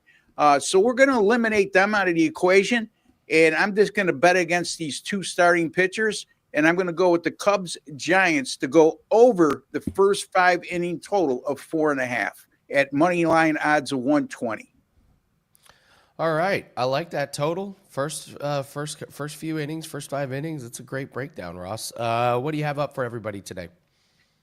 I have my first college football release of the season that goes tomorrow night. Take advantage of that, $25. As I alluded to, number 1 in college football last year in both win percentage and units earned, and finished 60-35 last year, a 63% run, I should say, finished on a 60-35 run. Major League Baseball continue to be number 1 in Major League Baseball in units earned this year at WagerTalk.com. And on a current run in Major League Baseball of 89-57, good for 89 units of net profit, and also on a tremendous all sports run since May 13th. I'm 108-68 with all my premium picks at WagerTalk.com. That's 61%, and folks, an enormous net profit of plus 107 units. So a lot of good things to look forward to coming up in the next few weeks, Andy, and always a pleasure to be with you, my friend. Well, real quick, Ross, before we let you go, you're having an incredible baseball season. The winning percentage is there. So what's been working for you? Is it just good reads all across the board? Have you focused on one team? Have you focused on one category? What's kind of been the secret of your success? What's really been a thing that I've added this year, and not added, but I've paid 100% focus to, is how starting pitchers do against the current roster of the opposition. And it speaks volumes to me in a lot of ways. And that's a good starting point for me. I mean, you look at a guy like Colin Ray today, like I just touched upon, a little over 2 ERA in his last 3 starts, but he's been horrible against his current Giants roster, who's absolutely owned them. And he's been horrible in the 1 start this year and the 1 start last year against the Giants. So that seems to be one of the things that really stands out that I've paid a lot more attention to this year than any other year in my career. And I've been around for the last 76 years, Andy. So, you know. That's a long career, Ross. It certainly you don't is. see many people with a 76-year career. So yeah, I've been around longer than Ralph Michaels has been alive. Well, thank you for sharing that. So, hey, you heard it here from a guy who's winning a lot of his baseball bets. Look at the opposing lineups and what their current history is against the pitcher. That's great stuff. Action Jackson loves it. Michael says, word of advice, just do what Ross tells you to. Let's keep doing that, Ross. Thank you very much for coming on. Great breakdowns. Appreciate everything and continued success in MLB, Ross. Always a pleasure to be with you, Andy. Thank you. Yep. Ross, the boss, Benjamin. I see you guys talking MLB. I'll do a little MLB steam here. There's some games, not a ton, with a lot of action. I do see that Milwaukee is taking some money. I see Pittsburgh is actually taking some money. St. Louis opened in that game minus 190. They're down to minus 170. I see some of you in the chat mentioned Baltimore. Yeah, there is some money coming in on Baltimore. One book opened at minus 160. They're down to minus 134. Already on Boston. So Baltimore is taking money. And I have to mention, we talked about Colorado yesterday, how there was steam coming in against Houston at that minus 360. And what did we say? Be careful laying those kind of numbers. And what happened? Colorado wins 6-1 yesterday. So what do we see today? Minus 345 on Houston. They open. Ton of money is coming in on Colorado. They're down to minus 300. So if you're chasing this Colorado money, you got to be consistent with it. You're playing Colorado every single game, or you're just laying off of it. Like, try to pick and choose your spots with this team is just going to be way too hard to try and keep track of. So Roger says Cubs aren't likely to lose 2 in a row versus a team with the Devers curse.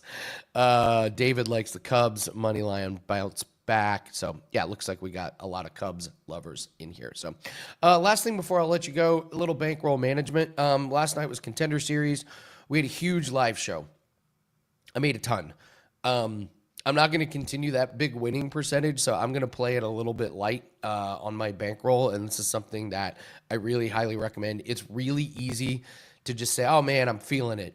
We're running hot. But you got to remember, math is math. You're going to regress back. So when I'm running on one of these really big hot streaks, I tend to pull back a little bit so the regression monster doesn't catch up to me. So every single play we gave out on the live show last night won, and that is just not going to continue. So we're playing it light, protecting the bankroll, protecting the profits, and the only thing that I have locked in is a couple of U.S. Open plays that we gave out to clients and my 4% college football play. So it's been very good, the winning percentage, but we got to be really, really careful and make sure we don't get greedy when a losing streak is right around the corner. So hopefully we don't have a losing streak. Hopefully we keep winning, but it's a really good way to protect your bankroll when you're coming off of a huge unsustainable winning streak. So just wanted to mention that to everybody. So, all right, that's going to do it for us. Thanks so much, guys. Don't forget, Bet On It is going to be up this afternoon. And also don't forget, The Blitz is going to be tomorrow, 1 o'clock Eastern, live show about college football where you break down all of the games hosted by Brian Power. So you want to get your questions in, do that. We have a jam-packed show tomorrow. Come back and join us noon Eastern time. Hit the like button and leave us a comment in the comment section. Tell us what your best bet is for today. I always love seeing what people are betting on. Thanks so much for joining us. Good luck on your plays today, guys, and take care.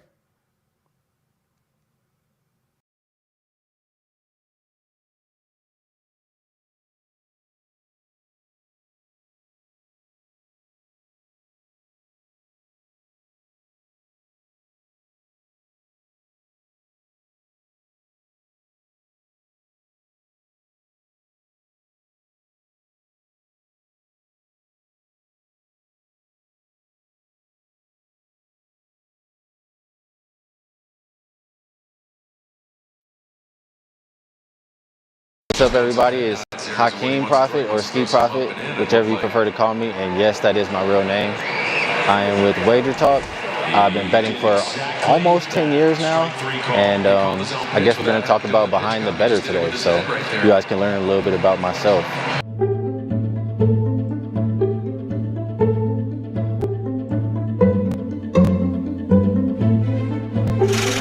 I'll go through these cards. I didn't cheat. Just so you guys know, I'm seeing everyone for the first time. That was really interesting. You just called College football Saturdays or NFL Sundays? Absolutely NFL Sundays. I'm starting to get more into college, but NFL 1,000%. What's the best sporting event you've ever attended? That's a really good question right there. Best sporting event I've ever attended. I'll say I really enjoyed a trip with my friends. We went to Florida. I went to Hollandale Beach, Florida. We went to a Marlins game. There was a preseason football game for the Dolphins. And then we also went to Gulfstream Park and bet horses, and we almost won the pick six. So a lot of friends that I started with in the industry were there at that event or events. And it was one of my favorite times. There's a reason why this guy's turned into... What's your most memorable sports bet? It's a lot of those. 1,000 of those. Russell Wilson, he threw the end zone pick. So I had Seattle against the Patriots. It was my first time betting $1,000. I thought they were going to win. I thought Marshawn was just going to run it in. And man, that's when you learn you have money and you think you already have it. It's already cashed. Not so fast. So that's one of my most memorable sports bets. What's the best gambling movie ever? I don't know that I've seen too many. I'm not a movie person. I spend most of my time playing sports, watching sports. So gambling movie, I don't even know if I can name one, honestly. I get shamed for my movies or my taste or lack of knowledge in movies. Other than sports betting, what's your favorite way to gamble? Horse racing, 1,000%. If I could do something one day, every single day, that's very high up there on the list. Horse racing is something that I really enjoy doing. Who would be on your Mount Rushmore of people in sports betting? Mount Rushmore? I just have people that I really respect in the industry, a lot of friends I respect. This is a tough question. Questions are getting tougher. Maybe I should have cheated. Mount Rushmore people in sports betting? Also, take a look at the theme. If I tried to answer this, all you guys would do is laugh at me. Out in Philly, all that and more coming up on Giants postgame live.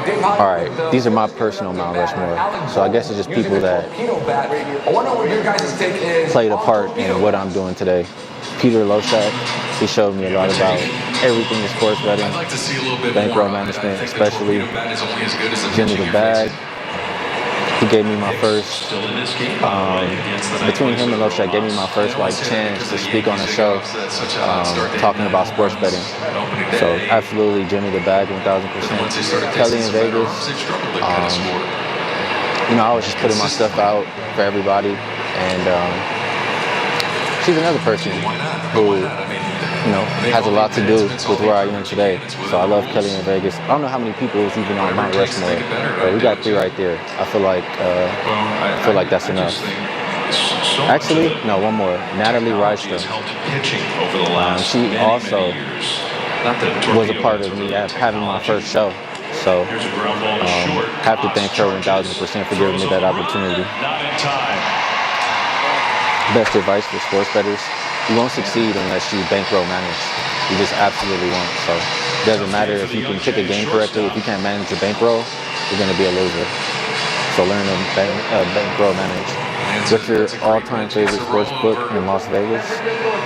We'll go with the Westgate. We're here at the Westgate. I spend a lot of time here. People come to town and usually can find me here to watch the games. We'll go with Westgate. If there's a specific NFL season that comes to mind as the best, if so, when was it? Yeah, I'm not the big NFL lover like everybody else. I think they get this one as well. I could honestly almost care less. I'll say what comes to mind is the best for me. I was a big LT fan, so we had really good seasons between him and Antonio Gates. We also had Drew Brees, Phillip Rivers. I'll say there was a season we made it really far, almost made it, and I think we lost to the Patriots. So LT being my favorite football player, that's one of my favorite seasons. I don't know what year it is. Football nerds, you guys know. Do you remember a day that was most profitable for you in sports betting? If so, what was it? Yeah, there was a day, I don't know if it was last season or the season before, I went 10-0 on the day. Absolutely killed it. So that was a really profitable day. I obviously had bigger scores as far as pick fives and horse racing or things of that nature, but to go 10-0 in one day. Texas ticked. Do you remember your first sports bet? If so, what was it? I'll roll with this because it's the first one I remember. It was a Super Bowl. The ones you remember are either really big wins or really big losses, but this one was a loss. And I was, we won't say how old I was, but Cardinals versus Steelers. I believe I had the Cardinals, and they pretty much had won it. Like I just remember, I can't tell you the exact play, but Larry Fitzgerald has some miraculous play. He's like looking up at the scoreboard, running, he scores, and then somehow they lost. And that was the first time I had to really pay up. What's the biggest mistake you see sports bettors making today? They just don't care or don't take it seriously. It's okay. Some people want to do it, how do you call it? Recreationally. Some people want to do it to actually like investing, and so just determine what you're doing. Like I said, bankroll manage, be smart with it. But that's the biggest mistake I see sports bettors making today, is not really caring enough. If you could only bet one sport for the rest of your life, what would it be? I have a challenger right now. Any other time it would be basketball 1,000%. But tennis is starting to look kind of nice lately. I love tennis, so tennis is giving me the runner-up. It'll be basketball for now, but tennis close second. I guess that's behind the bettor. Once again, I'm Ski Prophet, Hakeem Prophet. Appreciate you guys tuning in, and hopefully you got to learn a little bit about myself. Had it with Phil Cousy.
Welcome to Wager Talk TV. Kelly Stewart here with Teddy Covers and Marco D'Angelo of WagerTalk.com. Today we're going all things bankroll management. Why? Because we believe here at Wager Talk that is the most important key to your success as a sports bettor. Teddy, I'm going to go to you first.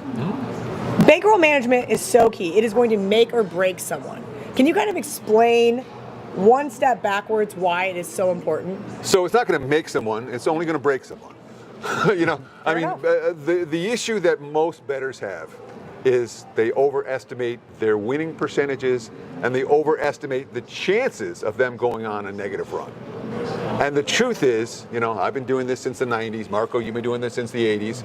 We've all had good years, we all have bad years. But more than that, you have good weeks, you have bad weeks. And over the course of time, you expect to have more good weeks than bad weeks. But inevitably, the best handicappers in the world are going to go through negative stretches.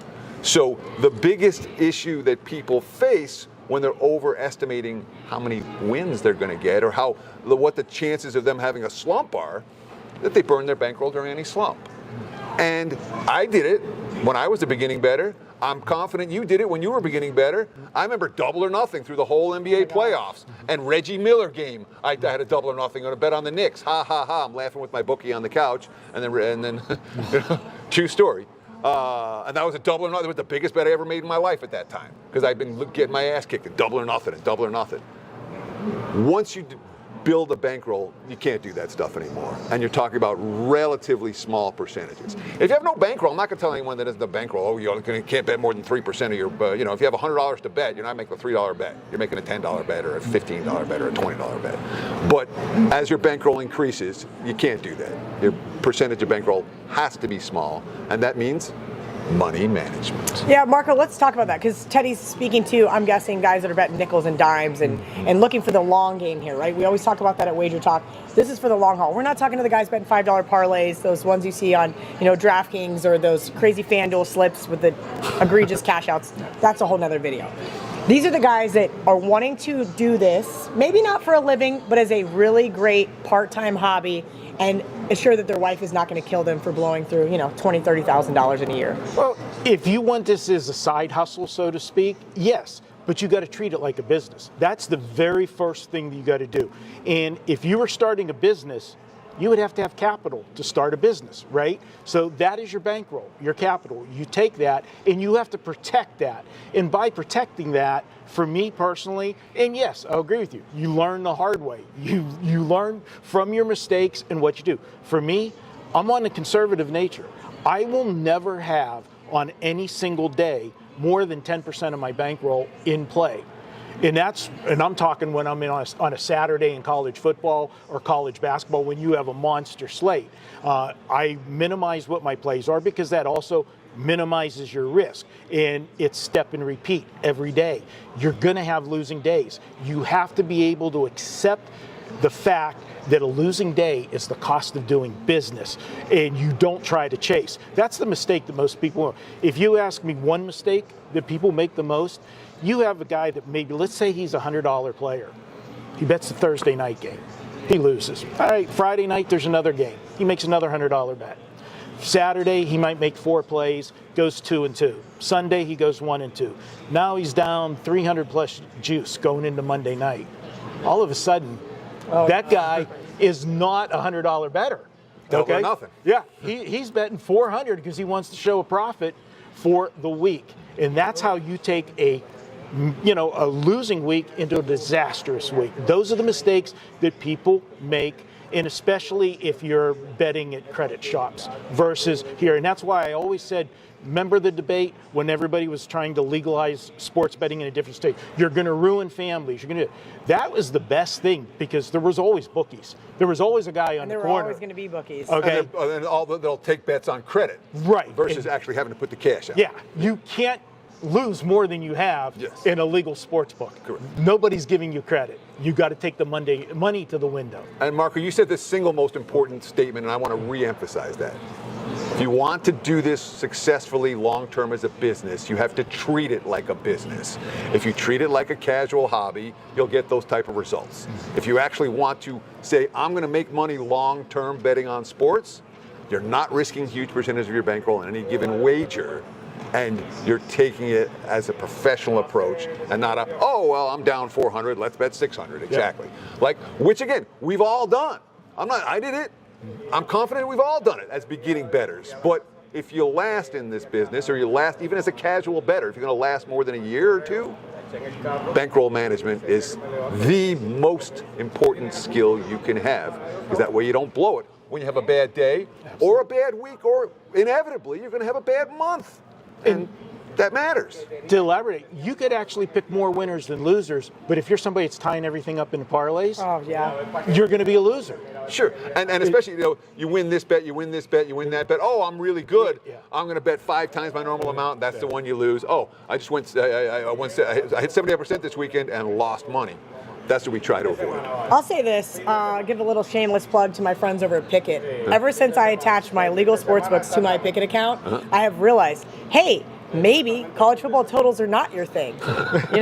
Maybe even if you get good information, maybe you should not bet them. Going 1-8, that kind of killed me on a year that I went 74-72 in college football. I mean, I didn't make money last year in college football. I had a couple nice outright underdogs, but it was a rough year for me. But holding yourself accountable on some of these apps that you can attach to your legal sports books are a really great way to look at it. If not, go old school. Put them in a spreadsheet. That's what I did for years.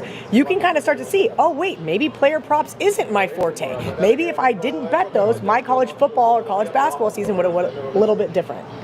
And that's a really key point. People think money management.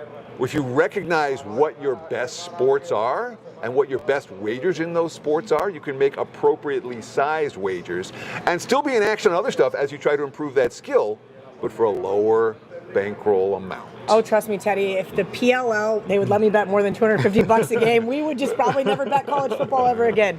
All jokes aside, Marco D'Angelo, WagerTalk.com. You guys can check him out on Bet On It every week. Teddy covers WagerTalk.com. You can check him out Monday mornings on the Opening Line Report. If you guys are interested in any of our other videos, stick around. We got another one coming right up.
Hey guys, Rob Vino, WagerTalk.com, WagerTalk TV.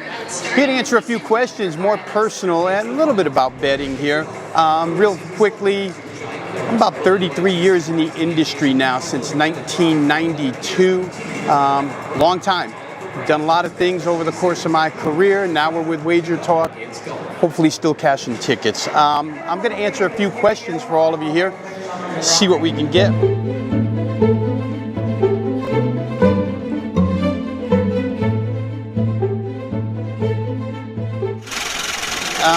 The first one says, what was your first job in the sports betting industry? That came out here in Las Vegas, and it was a boiler room type operation, believe it or not. They hand you a sheet of names, you make a cold call, you tell them you absolutely knows who's going to win, if they send you money, blah, blah, blah, blah, blah, blah. I wasn't very good at it, so I got out of there within a year and a half. So that was my first job here in the industry. Next up, other than sports betting, what is your favorite way to gamble? I don't think I have one, guys. I'm not a card player. I don't play any real casino games. Mostly all sports. I bet odd sports. I bet high life for a long, long time. Still do a little bit where it's available, horse racing, etc. But they're all sports, so no other real betting interest outside of sports. What's the best gambling movie ever? I wouldn't say it's the best gambling movie ever, but I'll give you my favorite, and I just saw it recently, about 2-3 years ago, was Molly's Game. And as I mentioned before, I'm not even a poker player, but I just thought the story was really interesting, solid movie, good acting, gave me a backstory on something I didn't know. So I'd say Molly's Game is my favorite gambling movie. This one is a no-brainer for me. It says college football Saturdays or NFL Sundays. It's college football Saturdays all the time, without question. Next up, do you remember your first sports bet? If so, what was it? Honestly, guys, I can't remember what my first sports bet was. I could probably come close.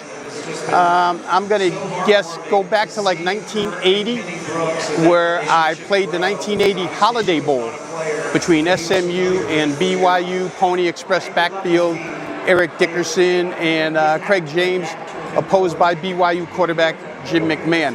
Actually got a pick 'em on that. BYU made a 21-point comeback or 20-point comeback in the last 5 minutes and won that bet. So that's the first one I kind of remember, probably because it was a success. If you could bet one sport for the rest of your life, what would it be?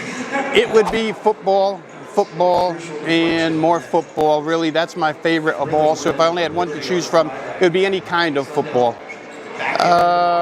What's your favorite all-time sports book in Las Vegas? That one's pretty easy. That's the Stardust. When I came to town, the Stardust was the most popular. I actually lived here 12 years. Was the most popular sports book in town. All the action happened there. I was actually lucky enough to be an entrant in the Stardust Invitational sports betting contest, the football contest, for a couple of times. But that was the place where all the action was. Definitely the Stardust on the Strip. What's the best sporting event that you've ever attended? I would say maybe at Shea Stadium. I'm a Connecticut native, used to go to Shea a lot. And it was a Dodger-Mets playoff game, I think game 5. Afternoon game after a Dodger extra inning win the night before. Went down with a bunch of buddies that were Met fans. Dodgers won. Good for me, bad for them. So that's probably the best sporting event I've ever been to. Playoff game, Mets-Dodgers. Best advice for sports bettors. Boy, I'm not big on giving advice, but I would say this. I would say, obviously be disciplined. Everybody says that. And have a real short-term memory. You can't be aggravated for a long time in this industry. I always try to compare it to a cornerback in football that gets beat for a touchdown. You have to just forget about it and come back the next day. Maybe be mad. For myself, it probably takes me about 5 minutes to get over these losses nowadays. And we all suffer through some tough ones. Your most memorable sports bet. This one's going to be good because I have this one. This happened back around the presidential election 1980 when Ronald Reagan won. I was with a buddy of mine, we're in a bowling alley, We wanted to bet the Seattle Supersonics, but there was nothing on the board. Our local book had nothing on the board that night to bet with the Sonics. We wanted a parlay, and the only thing he had available was the election. So he said, all right, give us the Sonics, Supersonics, and Ronald Reagan in a 40-time parlay. For those that don't know, back east, each time is $5. So it was a $200 parlay, Sonics and Reagan. Sonics were like a double-digit favorite that night. They win. Next night, we're back in the bowling alley rooting for Ronald Reagan. It was pretty much a landslide, so we won that parlay. And my buddy and I, we talk about it every election cycle. That's the most memorable. Who would be on your Mount Rushmore of people in sports betting? I would probably say guys that I listen to the most for advice. I think my dad was probably most influential for me getting to where I am. He was a bettor himself. B, I would say Dave Malinsky, for those who ever had the opportunity to meet him or listen to him. Absolutely learn something every time you would talk to Dave Malinsky. 3 and 4 is going to be difficult, guy. I might have to narrow my Rushmore down to 2 because there's so many people you could think of. But off the top of my head, my dad and definitely Dave Malinsky was a guiding light in this business. Stuff you didn't know, he knew, and helped me along the way for sure. If you could share a VIP booth at a sports book with any 3 famous people for a day, who would they be? I'd probably go all football, guys. Definitely John Elway 1. Definitely Barry Sanders 2. And probably Bo Jackson 3. Those 3 guys, very famous, all Hall of Famers. I'd love to be in a booth with those 3 guys for one day. That would be a lot of fun. And I'm back to what was your first job in the sports betting industry? Okay, so I think I covered everything here, all the questions. I'd like to thank everybody that participates in WagerTalk.com and WagerTalk TV, and hope to see you guys all around soon. Keep cashing tickets.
ticket. Vino, good to be back with you. It was yesterday.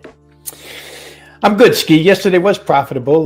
One play, $5 play. I actually used it here on the show as the best bet, but it was the Seattle, Indiana game over the 168. Caught the tail end of the line, but still got there. Got to 170. Indiana, just tremendous offensive form, Ski, without a lot of their players, but the players that they've acquired, I mean, Odyssey Sims just push the basketball up the floor. It's fast style, and they continue to score. So, Seattle maybe a little travel weary. It's not going to get any easier for them. I think they go on the road for their next one too. But we got cash, so we like it.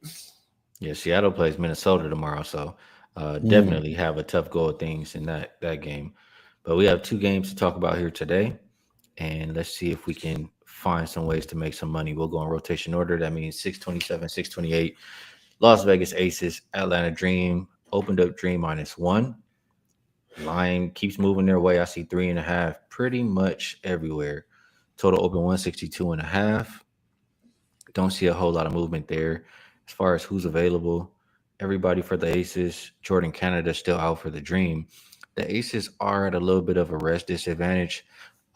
They have 1 day rest compared to 3 for the Dream here. But the Aces, this is their last game until September 4th. So until next Thursday, they got a whole week off after this game today. So they can either go into it with a 12-game win streak, or, with the win streak ended. Vino, the Dream have also been playing really good basketball. I mean, I backed them a few times. No Jordan Canada has been no problem. They beat the Liberty. They beat Minnesota. They did fall to these Aces on the 19th, 74-72, a really close game. But, man, I really honestly don't want to go against either team here. Dream playing really good. Aces playing their best ball of the season. Do you agree with the line movement, or can you get involved in this game? Well, my first look was Atlanta, Ski, but at 3.5, I don't know that I can get involved anymore. For what it's worth, Asia Wilson has had her way with this team last 2 games. Last 2 times Atlanta's played Las Vegas, you mentioned one of them, but they've only scored 72 in each of those games. And we know Las Vegas has been an up and down defensive team. But against this particular squad, they've been good defensively. And I think I'm just looking back here real quick. Jordan Canada was involved. It was Ryan Howard who was out when they lost 87-72. Then when they just lost recently 74-72, it was Jordan Canada who was out. If she was involved, I think I would play Atlanta in this game. But you talked about Las Vegas having a lot of time off after this, and I'll tell you what, if they win this, they're the number 2 seed. They move right in. Both teams are 6 games out right now. They're tied virtually. Las Vegas has played a couple of extra games, but it's huge for both sides. I think the best way to look here might be under in this game. I mean, 87-72 a couple games ago is 159.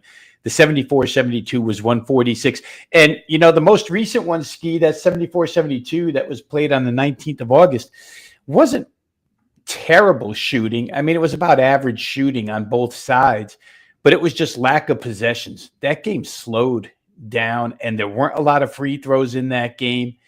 And I just wonder if these two haven't seen enough now. And Atlanta, by the way, has been playing incredible defense as of late, too.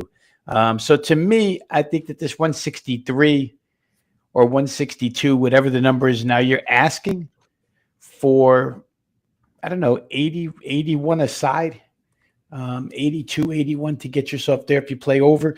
I love to play overs, but I could see this one as being a playoff intensity, defensive-minded game. I can see it too, and I'm just going to double check here, but I feel like a lot of Dream games have been going under. Yeah, 1, 2, 3, 4, 5, 6, 7, 8, maybe more than that, but eight in a row unders for the Dream here. That's the style of basketball they're playing. Second slowest pace, second best defensive rated team last 5 games. And the Aces, number 1 defense. So, I mean, that makes sense to me. I can definitely understand that. I'm looking up some more stats here, and let's see. Actually, I was let's see if I can get this on the screen for us. I was working something here. Yeah, B-Man says double revenge. I was looking that up as well. So here we go, Vino. Screen share.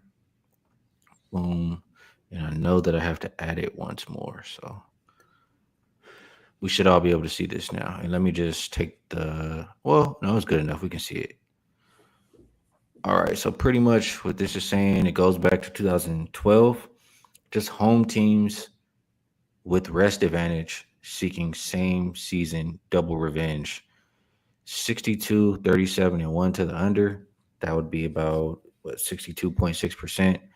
Says to take this under that you just talked about here between these two teams. And, I mean, it does make a lot of sense. So I'm going to think about that. I didn't push the trigger, but, I mean, that makes a lot of sense to me. Anything else before we move on? What up, Guillermo? Anything else before we move on here, Ravino? Nah, I think we covered it as well, at least from all my notes. We can move on to Connecticut, Dallas. All right. And this one, which is 629, 630, opened as Dallas minus 2.5. I want to say it flipped to like Connecticut minus 3. And now we see, it depends where you shop. It's either pick 'em or -1 for Connecticut. As far as the total, not a whole lot of movement there. Open 165.5. And it looks like that's still the consensus. Injury report, a lot of the line move was based off Paige. She didn't go through practice, I think, yesterday because of an illness, but she was at shoot-around this morning. And no Enrique for Dallas. For Connecticut, I don't see anybody on the injury report. And for me, when I was looking at this game, Vino, I mean, whoever was laying, I really would have won a fade. I don't think either one of these teams, I don't want to back either of these teams in a favorite role. That's just how I think about it. I do think Paige plays. Connecticut has been playing really good too. It's a really tough game. Maybe, I mean, it's not too many unders that you like, Bravino. Is this one where you like more points? Well, we don't like either defense, right? So we could start there. But the Dallas offense, and Dallas really has been hit hard by offensive-minded injury, right? I mean, when I look at their team, I see Paige, obviously, and if she's 100%, that's one thing. If she's not 100%, I don't know that it's all that helpful. But you look at you've lost Quinterly, you've lost Enrique. Isaiah James has potential. Maddie Segrist has potential, but they don't do it consistently night in and night out. And therefore, Dallas has been way up and down with their totals. And mostly because it's that side that hasn't been producing. But Connecticut's red hot. I wouldn't go against the Connecticut train here. 6 straight wins and covers. We talked about that game the other night, where a lot of the technical trends that you presented in the show a couple days ago, Ski, pointed right at New York, and they were healthy again. And Connecticut still played them to within 2 points. So it's really hard to not look at the Connecticut side first. Dallas, for what it's worth, the power ratings that I keep, they're the one team in the entire league, and Chicago's close, where there's absolutely no difference power rating wise between home and away. Dallas's home floor brings them nothing as far as their results are concerned this year. So I can't even list home floor as a reason to play Dallas. I think if it's me, I have to play Connecticut or nothing at all. I think they've just found something here late in the season, and they seem to be playing as a united group because scoring on each night when you go up and down the box score, mostly you're going to get Tina Charles, but there's been different pieces each and every night that have contributed. So I like the way Connecticut's going. I think I would look their side. I can't argue against that. I think this is a game where I will not be involved. If I'm betting, it's going to be the first game. People in the chat, dropping dime, says the Sun first half money line has been a wagon the last 10. Mark agrees that the Sun have been a better team on paper and eye test. He says, but I'm assuming he's saying it is the Sun, though. You never know. All right, this one's going to be a quick and easy show. I have to say, man, has some travel stuff going on, and I am whooped. I'm tired. So my apologies if today's show wasn't like a normal show. we're going to move it over. Or I'm sorry, Rob, did you have anything else? No, but I can't wait to see where you move it over to, because the WagerTalk deals today are one of your favorites. Oh no, we're not putting any no pictures today, Rob. We'll move right into best bets. And I'll ask you if there's anything you'd like to promote, and if you have a best bet for the show, we would love to hear it. If not, no worries. Yeah, I would say quickly, obviously this is a WNBA show, but college football does start in earnest tomorrow. I have a couple of plays up already where college football is concerned. So if you're going to get involved in that sport as well, go over and visit WagerTalk.com. And I will say once again, Skeep, for those of you who are on top of this on a daily basis and want to get the fastest updated lines, the fastest injury updates, you can go over to WagerTalk.com and get yourself a 7-day free trial subscription to Odds Logic, which actually posts, it's somewhere around 30 different outlets, what the lines are. You get the instantaneous movement. You'll see the faster injury reports. So if you're involved seriously on a daily basis, you might want to take a look. 7-day free trial, oddslogic.com. And visit WagerTalk.com to get it. I haven't bet it yet, Ski, so it's hard for me to say best bet, so I won't say best bet, but I will say I do lean toward the under in the Las Vegas-Atlanta game. We gave the basic reasons why. Like any other sport, any other game, it's a game with a lot of playoff implications. It's a game where you got a couple of very hot sides coming in here, and you've got a couple of teams that have leaned on Atlanta, definitely defense, and Las Vegas. Becky's asked for it all season long, and more often than not, they've been good on the defensive side. Their history, last two results are under this particular total. So I can't give it as best bet because, like you always say, we want to play it to recommend it. But I will say I'm leaning heavily that way and probably will get to the window with Atlanta, Las Vegas under. And I'm looking here. You can still find 163, which is pretty tempting at this point in time. I like it, Rob. You know what? We need to go ahead and first, I'm going to stand up straight. You know what I'm saying? we saying some good things on this show. I see some data backing it up. Aces just shot like 40% from three. Should regress a little bit, especially versus good Atlanta defense. Second slowest pace for Atlanta lately. Two top defenses. Playoff positioning to play for. They're not going to play no defense in this game.